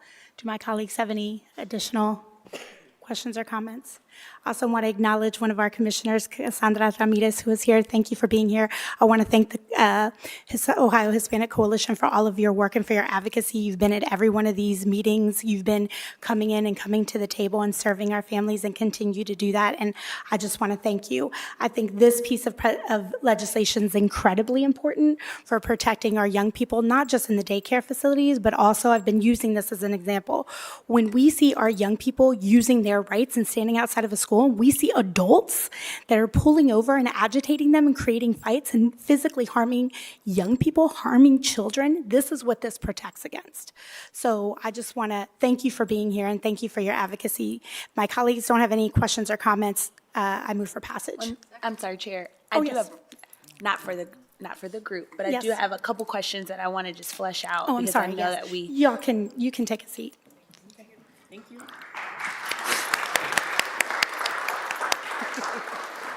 I'm so sorry, I didn't see you. No worries. Yes, please ask your questions. No worries. I know we made some changes to the legislation between the public hearing and today. And so I wanted to allow the city attorney's office to really give some education to our community about how they can report these crimes if they are victims of these crimes at schools or on school campuses. So I just have a few questions that I will ask the city attorney's office and then let you move forward and moving for passage. Does that work? Yes. Awesome. Yes. So Attorney Shin, thank you for being here on behalf of City Attorney Klein. If you could just briefly explain kind of what best practices are, or what is the preferred method for communicating to the City Attorney's office and or to the police when they believe they have been victim to harassment or obstruction at a daycare or a school. Councilmember Ross, President Harden, members of council. Our first advice always is for someone who has been a victim of crime to first report the incident to Columbus Police and allow them to respond. In the event that they decide to take no further action beyond filing the police report, people always have the option of contacting our office to set up an appointment with our intake unit where we can determine whether charges will be pursued from our office. And the phone number for doing that is 614-645-8815. Thank you. There are minimum jail sentences implicated in both pieces of legislation with regard to obstruction and harassment. And I want to make sure that we are clear in providing the security to the community that the community would be looking for if charges like this were brought, but also set some realistic expectations about what prosecuting these types of charges means kind of when we are getting into the practice of law and implications with the court and how things might change as a particular case matriculates through the criminal justice system. Councilmember Ross, President Harden, members of council. First, I want to tell you that each case is considered very carefully and on an individual basis based on the strength of the evidence, the wishes of the victim, and the individual circumstances. Each one is taken very seriously. Sometimes in the exercise of our prosecutorial discretion, the evidence may not be as strong, or there may be extenuating circumstances where in consultation with the victim, we have to pursue lower charges, for example. But each case, again, is looked at individually. I also want to emphasize that our office only makes a recommendation on a sentence once someone has been found guilty by the court, and it is ultimately up to the court to decide which sentence should be imposed. So we exercise our prosecutorial discretion in several ways, again, depending on the facts and circumstances of the individual case. Thank you. So if an individual was charged and convicted under these two ordinances, it would be our expectation that that minimum jail sentence would be followed by the court? That would be the ask of the prosecutor on behalf of City Attorney Klein. But again, ultimately up to the court to decide the appropriate sentence in each case. Thanks, Brian. That's all. Thank you, Councilmember. Are there additional questions? Seeing none, I move for passage. Clerk, please call the row. Bangston, Barosa de Padilla, de Akauer, Dorance Green, Remy, Ross, White, President Harden. Passed. Next, we have Ordinance 0520-2026 to amend the Columbus City Zoning Chapter 3389, Special Permit Uses by the enactment of Section 3389.16 Detention Facility and to declare an emergency. The federal immigration system has undergone a dramatic expansion that has led to a massive increase in the number of individuals who are arrested, detained, and subsequently warehoused in facilities ill-equipped for human habitation. As facilities expand to detain more people, a wide group of vulnerable individuals, including children, medically fragile individuals, and older adults find themselves in unsafe warehouse-style facilities. Reports of the mistreatment of detainees has surfaced with stories of detainees being held in deplorable conditions and having their civil rights habitually and systematically violated. These facilities then operate with limited oversight, lacking enforcement of health and safety requirements. Facilities for the purpose of detention have unique operational characteristics, health and safety considerations, and require a unique set of public services. This makes them distinct in their use of land and oversight needs. Even locally, we have heard about the deplorable conditions of the Butler County Detention Facility, where detainees have not received adequate nutrition, medical care, or access to counsel. I want to pause and see if my colleagues have any questions or comments. Seeing none, I move for passage. Clerk, please call the row. Bangston, Barosa de Padilla, de Akauer, Dorance Green, Remy, Ross, White, President Harden. Pass. Thank you. And last in the set is 0566-2026 to create a new chapter 155 City Property and Immigration Enforcement Matters and to declare an emergency. The purpose of this code change is to prohibit the use of city-controlled spaces, such as city-controlled parking lots, garages, or vacant lots in federal criminal immigration enforcement activity, and to define restricted and semi-restricted areas for the purposes of controlling how those spaces are accessed by immigration enforcement officers. The code further directs the Director of Finance and Management to craft rules and signage reflecting the city's restrictions on use. It would require signage at affected areas, authorize physical barriers and where needed, and require city employees to report prohibited collaboration. Do my colleagues have questions or comments? So again, this is how we use public spaces and restricting that access unless there is a judicial warrant. Yes, Councilmember Green. Sorry, I just almost lost it there. I did not speak earlier, but I just wanted to take a moment before we pass this last piece here to also first and foremost say that I stand firmly in solidarity with our immigrant and refugee community. And I just want to sincerely thank you, Council Member. I know that this has been heavy work. And when you talk about community building, when you talk about building coalition, when you talk about participatory policy, this is how you do it. I'm sure that our new commission members did not quite understand maybe what they were going to be signing up for at this moment in time when they joined it. But, you know, I think one thing that's really beautiful, I always talk about how I feel like policy moves at the speed of trust. And this policy moved incredibly quickly, and it is only because of the trust and the rapport that we were able to build with the broader community to move this forward. And so I want to thank you for your work and leadership in that, and I want to thank all of our partners across the community for trusting us to stand alongside them or in front if needed to protect our vulnerable community members. So thank you so much for everything. Thank you, Councilmember Green.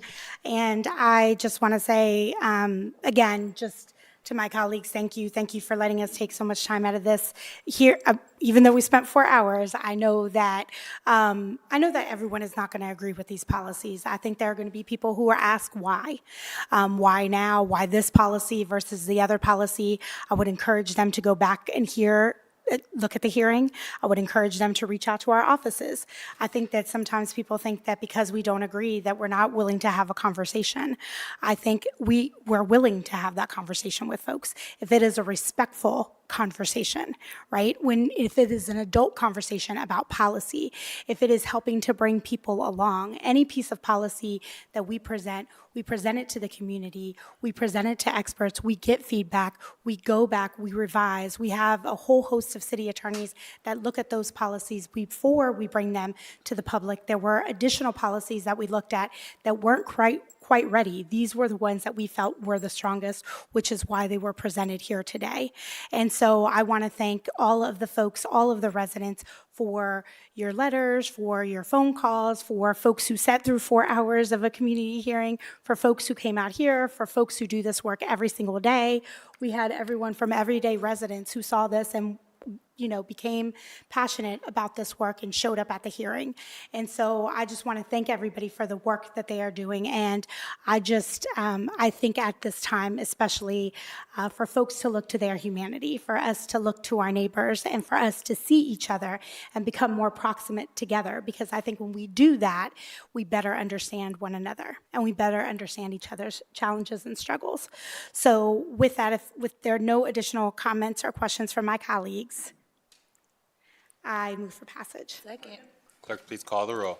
Bangston, Barosa de Padilla, de Akauer, Dorance Green, Remy Ross White, President Harden. Passed. And that is the end of this particular package. Thank you so much for your support. And I think we should give ourselves a round of applause. I feel good about the work we did here today. Council President, I do have one piece of policy in public service and transportation, but I'm not sure if you want to break at this juncture or not.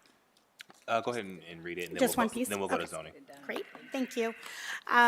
So if I can move back to page 20 in Public Service and Transportation, we have one item for second reading on Public Service and Transportation this evening. That's Ordinance 0297-2026 to authorize the Director of Finance and Management to enter into contract with BEC Enterprises LLC to purchase equipment to clear and maintain restricted bike paths, to authorize the waiver of the competing bidding provisions of Columbus City Code, to authorize the expenditure of up to $237,516.58 from the Streets and Highways Bond Fund, and to declare an emergency.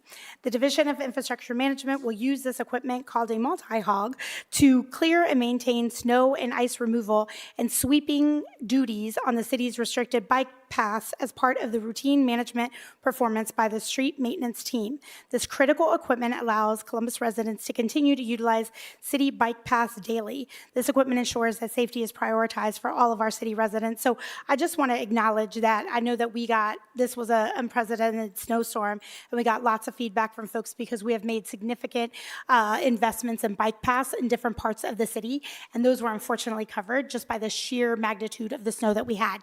This particular piece of equipment will allow us to get into those bike paths, to clean them more quickly, and to ensure that we are rapidly clearing the path so that folks, whether you are on a bike or a scooter or other mobility device, can use those paths. So I want to thank the department. It took us a while to find the right piece of equipment, one that fits within our bike paths, but now we found it, and so I'm excited about purchasing it, prioritizing it, and ensuring that folks can get to all the important places that they need to go in the city.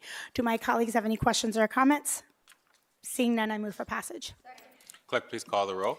Bangston, Barosa de Padilla, de Akauer, Dorance Green, Remy Ross White, President Harden. Passed. And that is it for me this evening, Council President. Thank you, Madam Chair.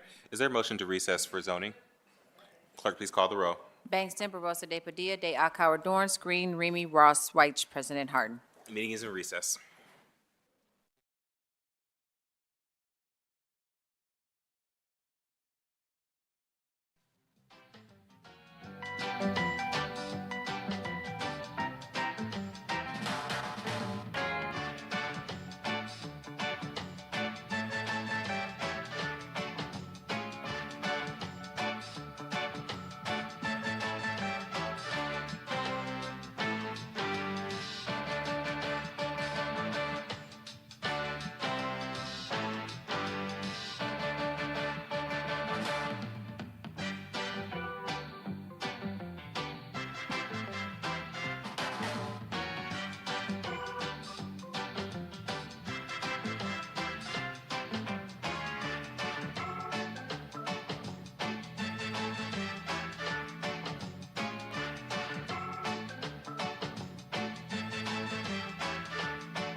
Is there a motion to convene regular meeting number 8?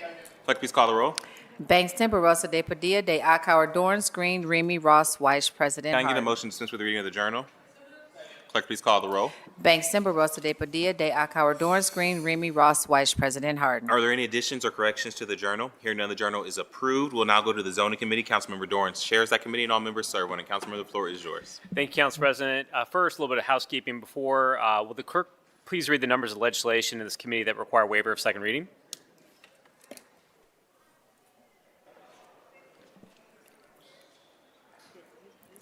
Hold on. I'm sorry, 1 second. 412, 413, 414, and 430-2026. Thank you, Clerk. I now move to waive second reading on those items. Bangston, Barosa de Padilla, de Akauer, Dorance Green, Remy Ross, White, President Harden. Thank you. As always, allow me to briefly explain our rules. Speaking for council on rezonings and variances, we only hear a staff presentation of ordinances that have a disapproval from a recommending body, or if we have a public speaker signed up to speak against an ordinance. We permit 3 speakers on each side of an ordinance, 3 proponents, 3 opponents. We ask that those speakers limit their remarks to 3 minutes per the standard rules of City Council. All speakers in the council variance, including city staff, area commissioners, applicants, and members of the public, will be sworn in before they give testimony. Representatives of an area commission are always able to speak on an ordinance. You do not need to fill out a speaker slip, but we do ask you alert city staff of your intentions to speak at this committee hearing. This evening, we do not have any public speaker slips, and all ordinances have approvals from recommending bodies. On the advice of the City Attorney's Office, I will now swear in city staff. Please stand and raise your right hand and be sworn in. Do you swear or affirm the testimony you're about to give shall be the truth, nothing but the truth, that you shall answer under pains of penalty of perjury? If so, please say I do. I do. Thank you. Please let the record reflect that Mr. Brandon Carpenter for the Department of Building and Zoning Services has been sworn in. First, we have Ordinance 0400-2026 to rezone 4000-4022 Westerville Road, being 4.32 plus acres located on the east side of Westerville Road, 1,476 plus feet north of Ferris Road from R1 Rural District to AR3 Apartment Residential District. Site consists of 5 parcels, develop single-unit dwellings. The requested rezoning will allow the intended development of a 120-unit assisted living facility. This proposal is approved from City Staff, the Development Commission, and the Northeast Area Commission. Do my colleagues have questions or comments? Seeing none, I first move to amend to emergency. Clerk, please call the roll. Bangston, Barosa de Padilla, de Akauer, Dorance Green, Remy, Ross, White, President Harden. Amended. Thank you. And next move for passage as amended. Clerk, please call the roll. Bangston, Barosa de Padilla, de Akauer, Dorance Green, Remy, Ross, White, President Harden. Passed. Thank you. Next, we move into the council variances portion of the agenda. We have Ordinance 0401-2026 to grant a variance provisions of Section 3312.49C required parking in the Columbus City Codes for property located at 4000-4022 Westerville Road to allow reduced parking for an assisted living facility in the AR3 Apartment Residential District. This is a concurrent variance, the rezoning we just considered for a 120-unit assisted living facility. Applicants requesting a variance to reduce the required parking from 90 spots to 70. Proposal is approved from City Staff and the Northeast Area Commission. I first move to accept the entire staff report into evidence as an exhibit. Clerk, please call the roll. Bangston, Barosa de Padilla, de Akauer, Dorance Green, Remy, Ross, White, President Harden. Accept it. Thank you. And next, move to adopt the findings of staff as the findings of council. Clerk, please call the roll. Bangston, Barosa de Padilla, de Akauer, Dorance Green, Remy, Ross, White, President Harden. Adopt it. Thank you. And next, move to emergency. Clerk, please call the roll. Bangston, Barosa de Padilla, de Akauer, Dorance Green, Remy, Ross, White, President Harden. Yep. Amended. Amended. And finally, move for passage as amended. Clerk, please call the roll. Bangston, Barosa de Padilla, de Akauer, Dorance Green, Remy, Ross, White, President Harden. Passed. Thank you. Next, we have 3 different variances. They're all applications from the Healthy Homes Program, which is dedicated to providing and preserving affordable housing through homeownership on Columbus' South Side and Linden. All these variances requests are to build 2-unit buildings or a duplex are required because the current zoning district prohibits 2-unit dwellings on these respective parcels. All 3 have approvals from the city staff and the South Linden Area Commission. First, we'll be considering Ordinance 0412-2026 to grant a variance provisions of Section 3332.035, R3 Residential District, 3312.49C required parking, 3332.05A4 area district lot width requirements, 3332.13 R3 district requirements, and the Columbus City Codes for property located at 1545-1547 26th Avenue to allow a 2-unit dwelling with reduced development standards in the R3 Residential District. Site consists of 1 undeveloped parcel to reduce required parking, lot width, lot area are also included in this request. I first move to accept the staff report into evidence as an exhibit. Clerk, please call the roll.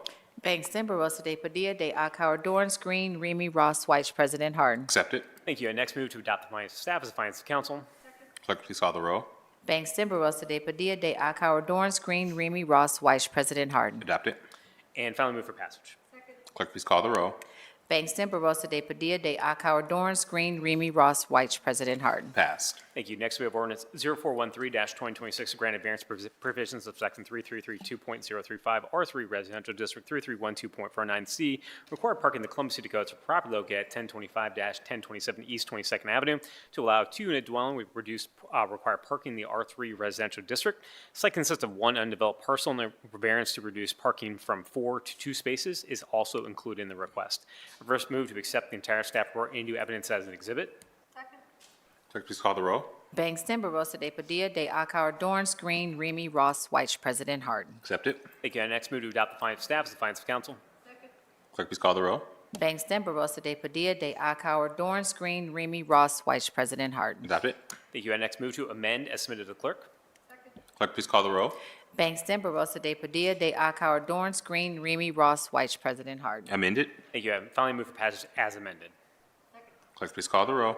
Bangston, Barosa de Padilla, de Akauer, Dorance Green, Remy, Ross, White, President Harden. Pass. Thank you. Next, we have Ordinance 0414-2026 to grant a variance provisions Section 3332.035 R3 Residential District, 3312.49C required parking, and 3332.05A4 area district lot width requirements, and 3332.13 R3 area district requirements, the Columbus City Code for the property located at 1551-1553-26 Avenue to allow a 2-unit dwelling or reduced development standards in the R3 residential district. Site consists of one undeveloped parcel, and variances to reduce required parking, lot width, and lot area are also included in the request. I first move to accept the staff report into evidence as an exhibit. Clerk, please call the roll. Bangston, Barosa de Padilla, de Akauer, Dorance Green, Remy Ross White, President Harden. Accept it. Thank you. I next move to adopt the findings of staff, the findings of council. Clerk, please call the roll. Bangston, Barosa de Padilla, de Akauer, Dorance Green, Remy Ross White, President Harden. Adopt it. Thank you. And finally, move for passage. Clerk, please call the roll.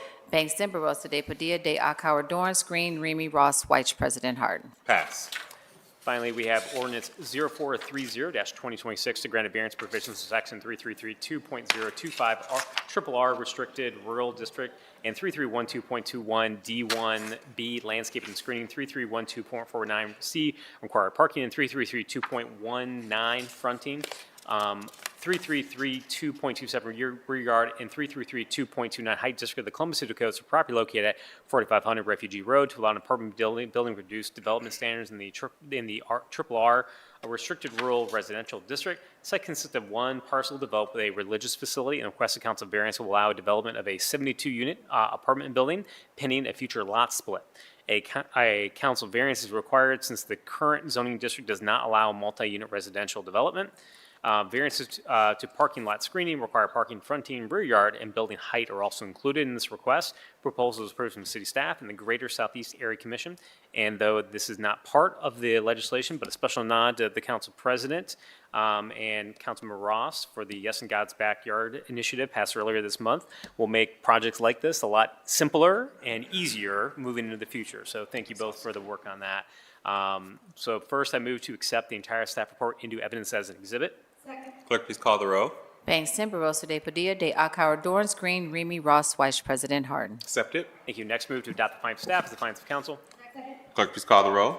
Bangston, Barosa de Padilla, de Akauer, Dorance Green, Remy Ross White, President Harden. Adopt it.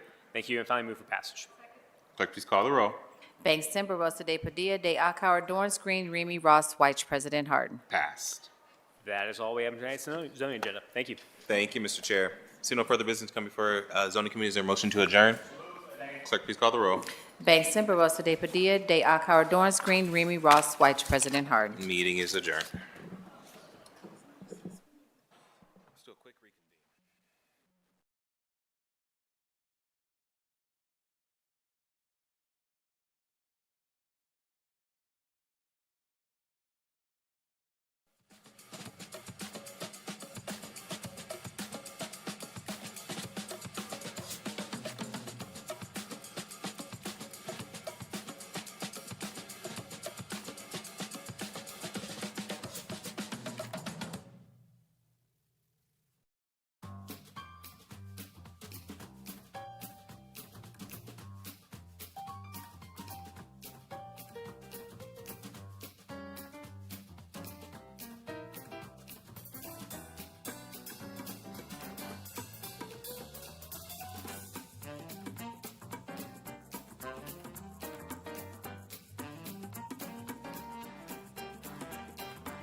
7. Clerk, please call the roll. Bangston, Barosa de Padilla, de Akauer, Dorance Green, Remy Ross, Vice President Harden. The next committee to come before council is the Finance and Government Committee. That committee is chaired by Councilmember Bankston. Councilmember, the floor is yours. Thank you, President Harden. First up tonight in the Finance and Governance Committee for second reading, we have Ordinance 0324-2026 to authorize the Director of Department of Finance and Management to associate all general budget reservations resulting from this ordinance with previously established universal term contracts with Benchmark Biodiesel, Inc. and Colonial Oil Industries, Inc., and to establish various purchase orders for fuel on behalf of the Fleet Management Division per the terms and conditions of previously established universal term contracts, to authorize the expenditure of $2,500,000 from the Fleet Management Operating Fund and to declare an emergency. This ordinance authorizes the establishment of purchase orders with Benchmark Biodiesel and Colonial Oil Industries for the city's on-site fueling needs. These contractors supply bulk diesel, biodiesel, ethanol, and unleaded fuel to the city for usage in city-owned fuel sites. Under this contract, city agencies can fuel vehicles at certain city-owned and operated fuel sites located across the city. City fueling sites provide convenience and 24/7 service to ensure uninterrupted access to fueling needs of city agencies. City-owned and operated sites also provide better access to large vehicles that certain retail fueling options don't. Are there any questions or comments from my colleagues? Seeing none, I move for passage. Clerk, please call the roll. Bangston, Barosa de Padilla, de Akauer, Dorance Green, Remy Ross, Vice President Harden. Pass. Next, we have Ordinance 0417-2026 to authorize the Director of the Department of Finance and Management to enter into a contract with the Greater Columbus Arts Council, Inc. for the purpose of fostering and sustaining arts and cultural services that enrich the Columbus community, to authorize the expenditure of $10,048,000 from the Hotel Motel Excise Tax Fund in accordance with Columbus City codes, and to declare an emergency. This ordinance grants the estimated portion of funds allocated from the bed tax to be utilized for the Greater Columbus Arts Council. GCAC is our city's premier arts advocacy organization and is responsible for a multitude of arts-related grants, policy, and strategy. Are there any questions or comments from my colleagues? Seeing none, I move for passage. Clerk, please call the roll. Bangston, Barosa de Padilla, de Akauer, Dorance Green, Remy Ross, Vice President Harden. Pass. Next, we have Ordinance 0484-2026 to waive certain competitive bidding provisions of the Columbus City Code, Section 329.18A5 and 329.18B5, which require in-part bids to be open at the time designated in the invitation for bids, to allow for a delay or cancellation in the opening of bids which are the subject of a time zone display issue affecting the Microsoft platform and the city's D365 system for certain vendors, and to declare an emergency. It has come to the attention of the administration that the D365 Microsoft software platform used to distribute and solicit purchasing bids from vendors is displaying the bid closing times in the incorrect format and the incorrect time zone.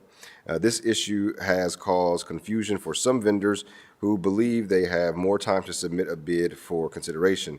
This issue is directly related to the Microsoft platform, and the city is unable to independently correct the time zone display or determine which vendors may be affected by this issue. The city has been in direct contact with Microsoft as the company is working on a permanent solution. Until a solution is implemented and to allow for continued equity and fairness in the purchasing process, this ordinance waives the bid opening time provisions of 329 for a temporary period of 3 months. Waiving the bid opening time will allow city personnel to determine if a vendor has been affected by the incorrect time zone display. If a vendor has been affected and is able to show documentation of the incorrect bid time display, the waiver will allow the city to cancel and rebid the request for proposal without unsealing the bids. Canceling for rebid will allow submitted bids to remain sealed to ensure there are no unfair advantages if a request for proposal needs to be rebid. In addition to working with Microsoft for a permanent solution, the Department of Finance and Management is placing a public announcement on the city's vendor services platform, notifying vendors of the issue and with instructions on how to account for the differences in the time zone. Finance and Management will keep City Council updated on the progress with Microsoft during this temporary waiver. Before I move forward, are there any questions or comments from my colleagues? Director, I know that was a lot to go through. In layman's terms, can you tell us what's going on? And I know we've already been in contact with Microsoft. Is there an update to date as to the solution and how they plan to fix that? Yes, President Harden, Chair Bankston, members of council, thanks. Yes, I know that our city auditor has been a great partner in cooperation with finance and has been in active conversations with Microsoft. We're hopeful that we can get this issue resolved, hopefully even within the next few weeks. I think there's been some real progress made over the last few days, but out of an abundance of caution, we'd like a 3-month window to get this worked out, and we'll certainly keep all of council updated on the status. Thank you, Director. And once that is fixed, is it the administration to come back to this council to repeal this ordinance so that we're back to business as regular, if you will? Yes, Chair Benson, that's our intent. Okay, thank you. Seeing no other questions or comments from my colleagues, I'll move for passage. Clerk, please call the roll. Bangston, Barosa de Padilla, de Arcauer, Dorance Green, Remy Ross White, President Harden. Passed. Thank you, Council President. May I move to the Economic Development and Small Minority Business Committee? Please. Thank you. Tonight in the Economic Development and Small Minority Business Committee, for second read, we have Ordinance 0451-2026 to authorize the Director of the Department of Development to execute those documents necessary to acquire fee simple title and leaser interest to real properties identified as Franklin County Tax Parcel number 010-052390, located at 84 through 92 North Front Street from Southeast Inc., to authorize transfer of cash and appropriation within the Harrison West Recreation Park Fund, to authorize the expenditure of up to $1,430,000 from the Harrison West Recreation Park Fund, and to declare an emergency. As many of you know, the city's workforce has continued to expand and relocate to meet the needs of our growing city. The growth of the workforce here on the city's administrative campus has required us to make several acquisitions and improvements in recent years. The purchase of this parcel is part of that strategy and gives the city a real estate asset that will seamlessly fit into the long-term space planning strategy for downtown's campus, including employee parking needs. Those that are familiar with City Hall, the building directly across from us that sits adjacent to the Beacon building is currently a parcel that's underutilized and abandoned, has been for some time, is now under our control, and we think will be in consideration for not only just the city's planning needs, but also our larger downtown strategic plan goals. So really excited about that purchase, and a good purchase for the city for sure as we continue to grow. Any questions or comments from my colleagues? Seeing none, I move for passage. Clerk, please call the way. Bangston, Barosa de Padilla, de Arcauer, Dorance Green, Remy Ross White, President Harden. Passed. Thank you, Council President. So I have my committees this evening. Thank you, Mr. Chair. The next committee to come before council is the Public Safety and Criminal Justice Committee, chaired by Councilman Remy. Councilman, the floor is yours.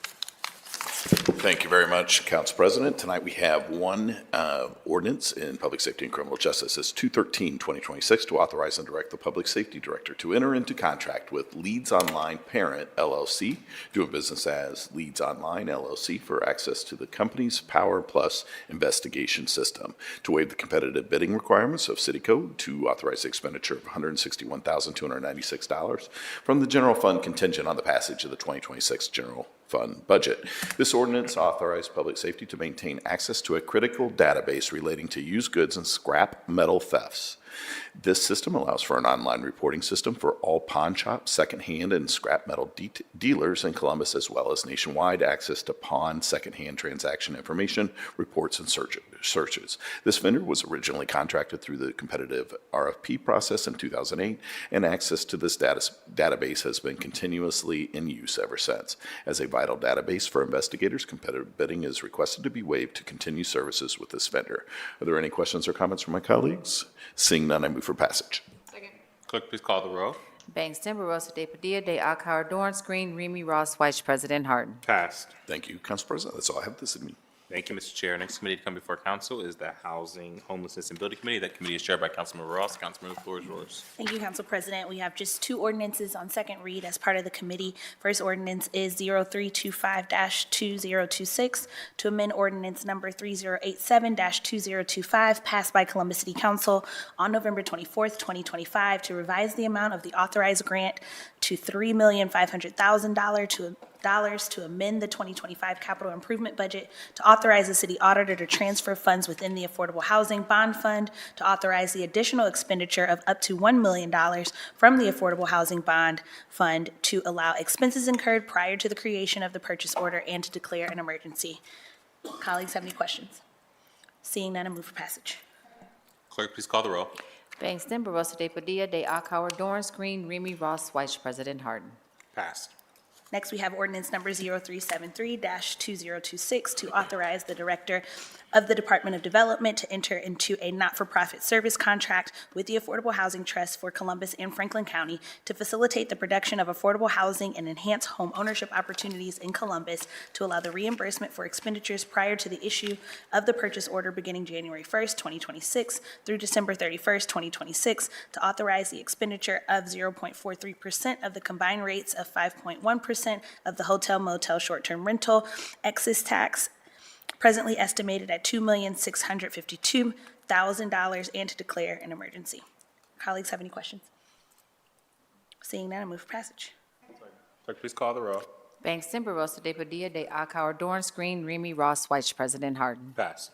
Thank you. That is it for legislation, but I would like to take a point of privilege and call Mr. Jordan McLaughlin to the podium. Jordan is with Evict Private Equity Columbus, and he, for some time now, has been organizing in the community and advocating about the negative impacts, particularly around affordability, that the unfettered ability of institutional investors to purchase single-family homes has on our community. Jordan and I have met. I also have had the privilege of attending one of his community meetings, and so look forward to the information that he has to share with us today. Thank you, Jordan, for being here. I also know that you brought a few friends, so thank you all for coming. Thank you all for staying until almost 7:30 this evening. I appreciate you, and hopefully calling Jordan a little bit early has eased some of your time burden this evening.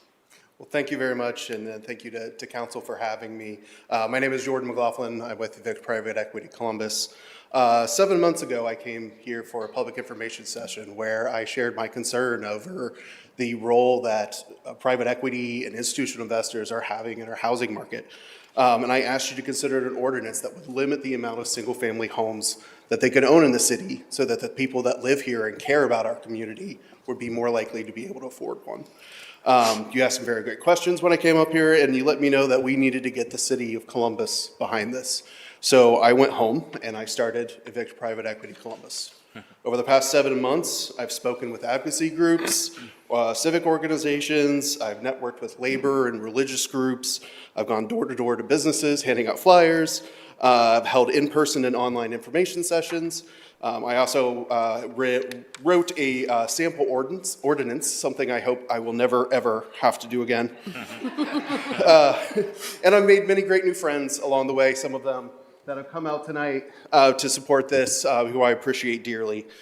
So I'm back to let you know that the city of Columbus would support this. When presented with the facts, it reinforces what people have already been feeling in their hearts, that something is wrong and that there's bad actors working in our housing markets.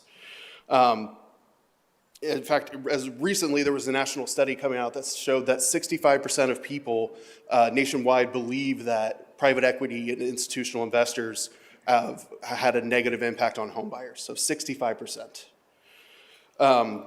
6 out-of-state companies own almost 7,000 homes in Columbus, in Franklin County. That's not okay. That's way too many houses for such a small amount of people to be able to influence. And that could just be the tip of the iceberg. Those are just the 6 largest that we know about. The area where these companies operate, they have higher rents, they have higher vacancy rates. It's just, they're not actors that we want that care about our community and making it better.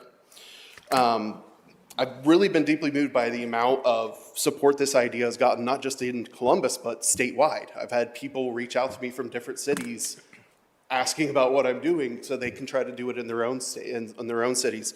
I've even had a Toledo city councilwoman reach out, and they're working on this up there now because they've had the same problem and they're trying to find a solution. So I asked you again, please consider an ordinance that would limit the amount of homes that they can have. Councilwoman Ross has been so gracious to come to the meeting, to meet with me, and I want all of you to know you have an open invitation for me to come speak with you, sit down, give you all the information, the facts that I've discovered. I warn you, if you do that, clear your schedule. I can talk for a long time. So I would just want to say that Columbus homes are for Columbus families. It's a simple idea, but it's an idea that really resonates with real people. The people of Columbus want to be able to determine their own futures. Their futures should not be line items on a profit and loss statement. So if we want to build a better Columbus, it's something we have to do together, or else no one else is going to do it. So thank you. Thank you, Jordan. I have a couple questions for you, and then I think my colleague also has comments. One of them was you talked about the coming before council and then the sample legislation that you wrote. Yes. I read some of it. It looks like it has two parts. One is the restriction of institutional investors. And when you say institutional investors, I presume you mean like owners like private equity or, Yes. or large wholesale buyers, things like that? Yes. Okay. And then the other portion of it was like a landlord registry. Correct. And I wanted to know if you had considered the work that council is currently doing with regard to the rental registry, and if you thought that what we have would be sufficient to kind of solve for what you think needs to happen in that Yes. part. Okay. When I initially wrote that was kind of before Councilmember Bankston had, I got invited to a thing where I came and spoke in support of it. It would basically operate almost the exact same. Perfect. Yes. Awesome. And then the other question I have with regard to the first part of the legislation, I know that some of us just have concerns about what the city might be able to do from a jurisdictional perspective. And you and I talked just a little bit about kind of what your ask specifically would be tonight. And we talked about just kind of asking if council would just look into Yes. what our powers could be with regard to this space. Is that still something you are looking to ask? So as much as I like to think I am a lawyer, I am definitely not. Okay. And so having, someone from the city, from the city attorney's office, someone that can understand this much more than I can say that, yes, this is an option that we have. And if this isn't not an option, I chose this path because it's the clearest way to solve the most obvious problem. But there are other solutions if this isn't something that the attorneys believe we are able to legally do. Like there's things like moratoriums like they do in the state of New York. There's vacancy taxes. There's other options. This just was the shortest route is the way I see it. Thank you, Jordan. And then finally, did your research indicate any direct correlation between vacancy rates with these institutional investors and affordability? So were there cost increases that were directly correlated to the vacancy rates of the institutional investors here? Wait, can you ask that one more time? Yeah. Did your research indicate that there was a direct correlation between how long these institutional investors are keeping properties vacant and increased costs in the market? Yes. So there are certain areas. There was a study that was done by the Federal Reserve of Cleveland that did a lot of Ohio counties, and they showed in these certain clusters of areas in Franklin County and others where they have higher vacancy rates. So it's like the normal is around 9, they're around 13 in these areas, and that the affordability for the places is 33% of a person's own income, where in other areas, I believe it's 22. 30 is considered the maximum for affordability.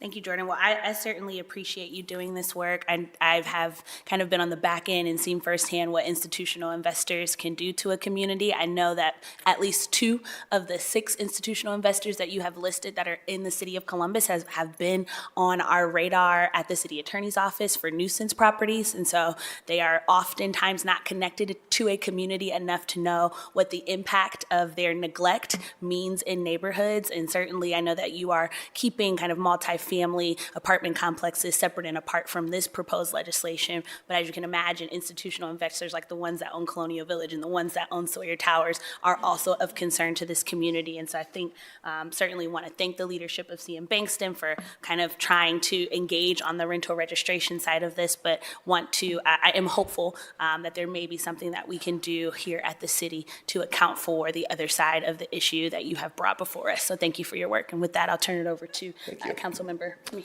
Thank you very much, Chair. I just want to speak as a realtor. I applaud you for stepping up and tackling this issue. I know it's something that, first of all, they're hard to identify.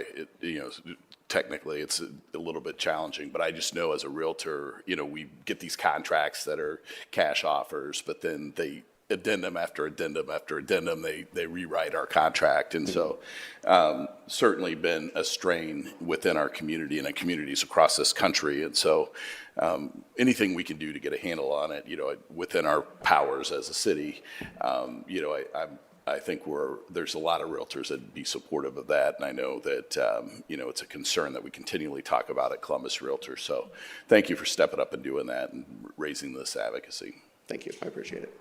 You, Councilmember, any other comments from our colleagues? I was just going to say thank you as well. I think I would love to meet with you. I would love to see the things that you learned. I think this is when the best pieces of policy come, is when we can work together. Yes. Right? And I love the fact that you saw an issue, you came to council, you got motivated, you brought friends, you're doing the work, and then you can come back to us, because I think it makes every piece of policy better, right? I meant what I said earlier when I said this is how good policy comes to fruition, is that we're working in partnership together. And a lot of people will come here and be upset about something and tell us, and be like, go fix it, and then go away and come back and be like, you still didn't fix it, right? And so I think that, and not everybody is going to have the time that you might have had or that you all have, but I do appreciate you doing this. I mean, this is something that we talk about consistently. I think this is something that, as you think about neighborhoods, especially, I come from an older neighborhood. Some people will get this reference, in a very Archie Bunker neighborhood where every house is like, and we now inherited my parents' house, but this was a very different neighborhood at one time. And part of it is, we have people who are buying up these houses who never come back, never look at them, don't take care of them, mixed in with people who have been there for a really, really long time. My mom lived there till she was 85. So I appreciate this effort. And like I said, I'm excited to learn from you. But thank you for continuing to engage with us and for us to figure this out together. Because especially when we go to the State House around jurisdiction, your word counts even more than ours does. Yeah. Y'all's word. Y'all's voices are more powerful than ours, because you are their constituency. They expect it from us, but hearing it from you lands very different. So thank you. Thank you, Councilmember Jordan.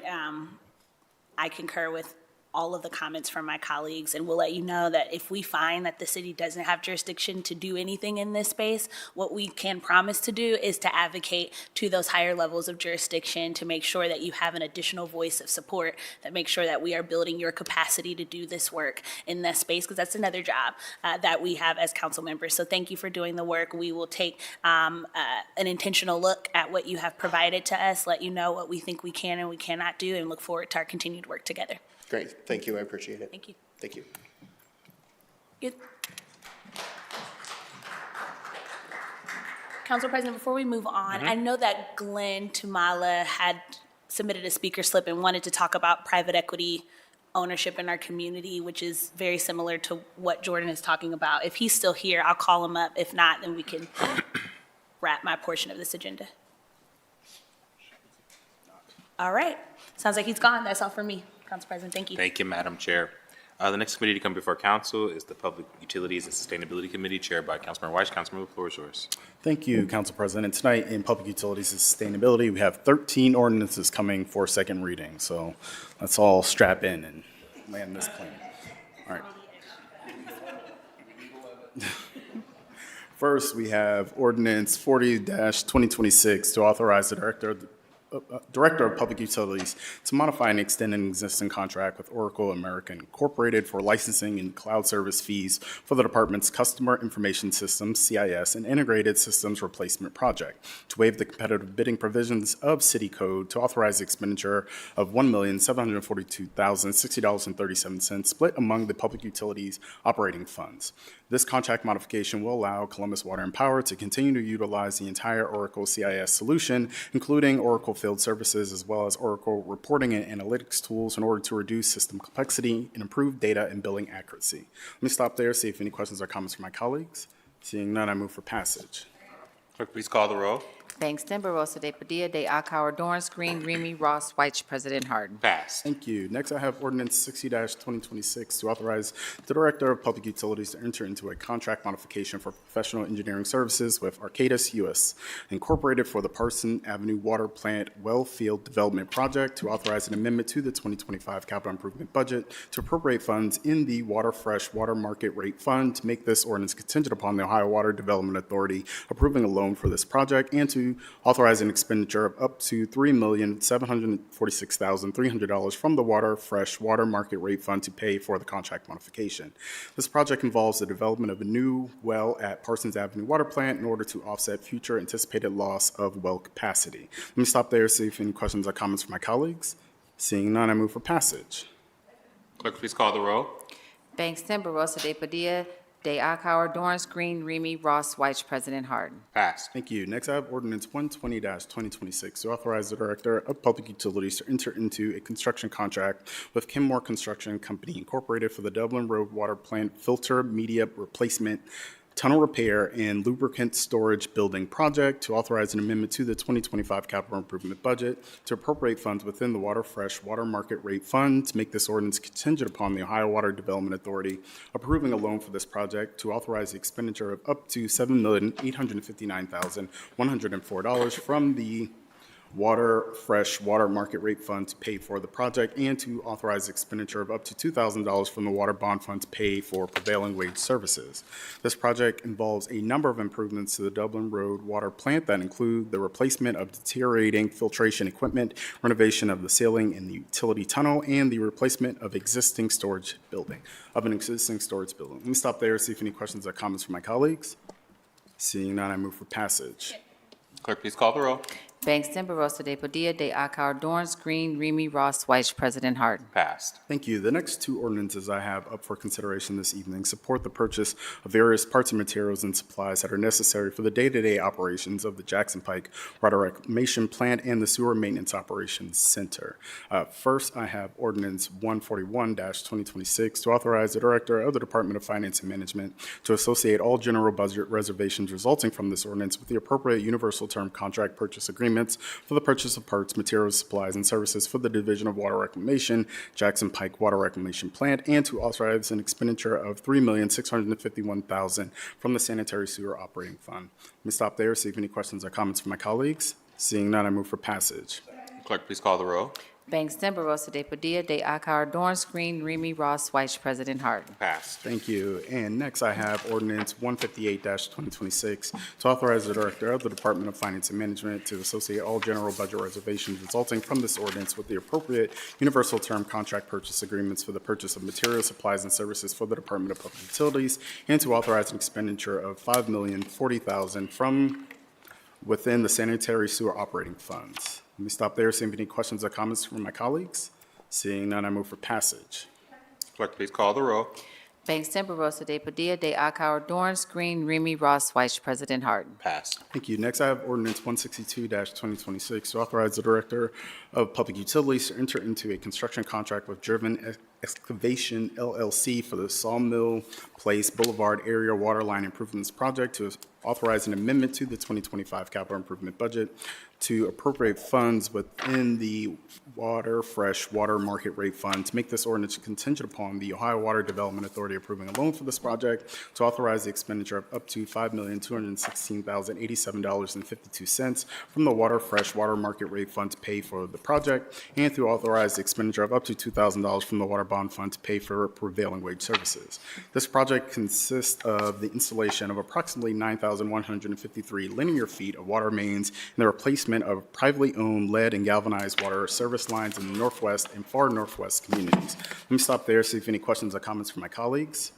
Seeing none, I move for passage. Clerk, please call the row. Banks, Denver, Rosa de Padilla, de Akauer, Dorance Green, Remy Ross, Vice President Harden. Passed. Thank you. Next, I have Ordinance 169-2026 to authorize the Director of Public Utilities to establish a purchase order to make payments to Delaware County for sewer services provided during fiscal year 2026 and to authorize the expenditure of $4 million from the Sanitary Sewer Operating Fund. This ordinance will allow those payments to be made for the discharge of sewage from the City of Columbus sewer system into Delaware County sewer system in order to avoid duplication of wastewater treatment. Let me stop there, see if any questions or comments from my colleagues. Seeing none, I move for passage. Clerk, please call the row. Banks, Denver, Rosa de Padilla, de Akauer, Dorance Green, Remy Ross, Vice President Harden. Passed. Thank you. Next, I have Ordinance 191-2026 to authorize the Director of Public Utilities to enter into a construction contract with Danbert Incorporated for the Blueprint Hilltop 4 Highland Harris Integrated Solutions in South Eureka Ave Water Line Improvements Project, to authorize amendments to the 2025 capital improvement budget, to authorize the appropriation expenditure of up to $12,625,093.40 from the Water Pollution Control Loan Fund and the Water Fresh Water Market Rate Loan Fund for the contract, to make this ordinance contingent upon the Ohio Water Development Authority approving loans for the project, and to authorize the expenditure of up to $2,000 from the Sanitary Bond Fund to pay for prevailing wage services. As part of the Blueprint Columbus program, this project will construct various rain gardens that treat on-site stormwater runoff from roofs, sidewalks, and parking lots to provide water quality improvements to rainwater that is redirected from the sanitary sewer system. Let me stop there, see if any questions or comments from my colleagues. Seeing none, I move for passage. Clerk, please call the row. Banks, Denver, Rosa de Padilla, de Akauer, Dorance Green, Remy Ross, Vice President Harden. Passed. Thank you. Next, I have Ordinance 215-2026 to authorize the Director of the Department of Public Utilities to enter into professional engineering services contract with Wade Trim Incorporated for the HAP Cremine Water Plant Screening and Sludge Removal Improvements Project, to authorize an amendment to the 2025 capital improvement budget, to authorize the appropriation of funds within the Water Supply Revolving Loan Fund, to make this ordinance contingent upon the Ohio Water Development Authority approving a loan for this project, and to authorize the expenditure of up to $1,572,351 from the Water Supply Revolving Loan Fund for the contract.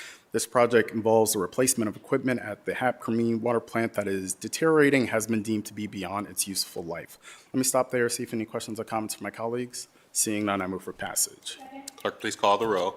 Banks, Denver, Rosa de Padilla, de Akauer, Dorance Green, Remy Ross, Vice President Harden. Passed. Thank you. The next two ordinance I have up for consideration this evening support the purchase of materials and accessories for the Division of Power's electrical distribution system. These purchases will enable the Division of Power to replenish stock for the maintenance of existing infrastructure, ensure that current and future customers receive exceptional, reliable service. First, I have Ordinance 244-2026 to authorize the Director of the Department of Finance and Management to associate all general budget reservations resulting from this ordinance with the appropriate current and pending universal term contract purchase agreements for the purchase of pole line hardware, wire and cable, and underground wire, cable, and accessories for the Department of Public Utilities, and to authorize an expenditure of $2,300,000 from the Electricity Operating Fund. Specifically, this ordinance supports the purchase of pole line hardware, wires, cables, and accessories.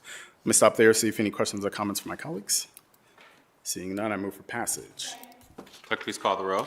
Banks, Denver, Rosa de Padilla, de Akauer, Dorance Green, Remy Ross, Vice President Harden. Passed. Thank you. Next, I have Ordinance 249-2026 to authorize the Director of the Department of Finance and Management to associate all general budget reservations resulting from this ordinance with the appropriate universal term contract purchase agreements for the purchase of lamps, street lights, and luminaries for the Division of Power, and to authorize the expenditure of $2,300,000 from the Electricity Operating Fund. Let me stop there, see if any questions or comments from my colleagues.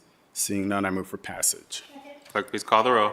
Banks, Denver, Rosa de Padilla, de Akauer, Dorance Green, Remy Ross, Vice President Harden. Passed. Thank you. Next, I have Ordinance 279-2026 to authorize the Director of Public Utilities to enter into a contract with Quasar Energy Group Group LLC for the transport and application of biosolids for the Division of Water Reclamation, and to authorize the expenditure of $1 million from the Sewer Operating Sanitary Fund. This ordinance authorizes the transport and application of biosolids produced at city wastewater treatment plants to no-till pastures and abandoned mine lands. Let me stop there, see if there are any questions or comments from my colleagues. Seeing none, I move for passage. Clerk, please call the row. Bangston, Barosa de Padilla, de Akauer, Dorance Green, Remy Ross, Vice President Harden. Passed. And last, I have ordinance 455-2026, authorize the Finance and Management Director to enter into a contract with the option to purchase bill presentment services with Level 1 LLC to authorize reimbursement for expenses prior to the issuance of a purchase order, to authorize the expenditure of $1, to waive the competitive bidding provisions of Chapter 329 of Columbus City Codes, and to declare an emergency. This ordinance provides the Department of Public Utilities with the option to purchase customer-facing billing services. Emergency designation is requested because the prior contract recently expired. Let me stop there, see if there are any questions or comments from my colleagues. Seeing none, I move for passage. Clerk, please call the row. Bangston, Barosa de Padilla, de Akauer, Dorance Green, Remy Ross, Vice President Harden. Passed. Thank you. That is all I have for public utilities and sustainability this evening. That was really good, though. That was quick. I see no further business coming before council. Is there a motion to adjourn? So moved. Everybody take a breath. Clerk, please call the row. Second. Is there a second? Clerk, please call the row. Bangston, Barosa de Padilla, de Akauer, Dorance Green, Remy Ross, Vice President Harden. The meeting is adjourned. We have one non-agenda.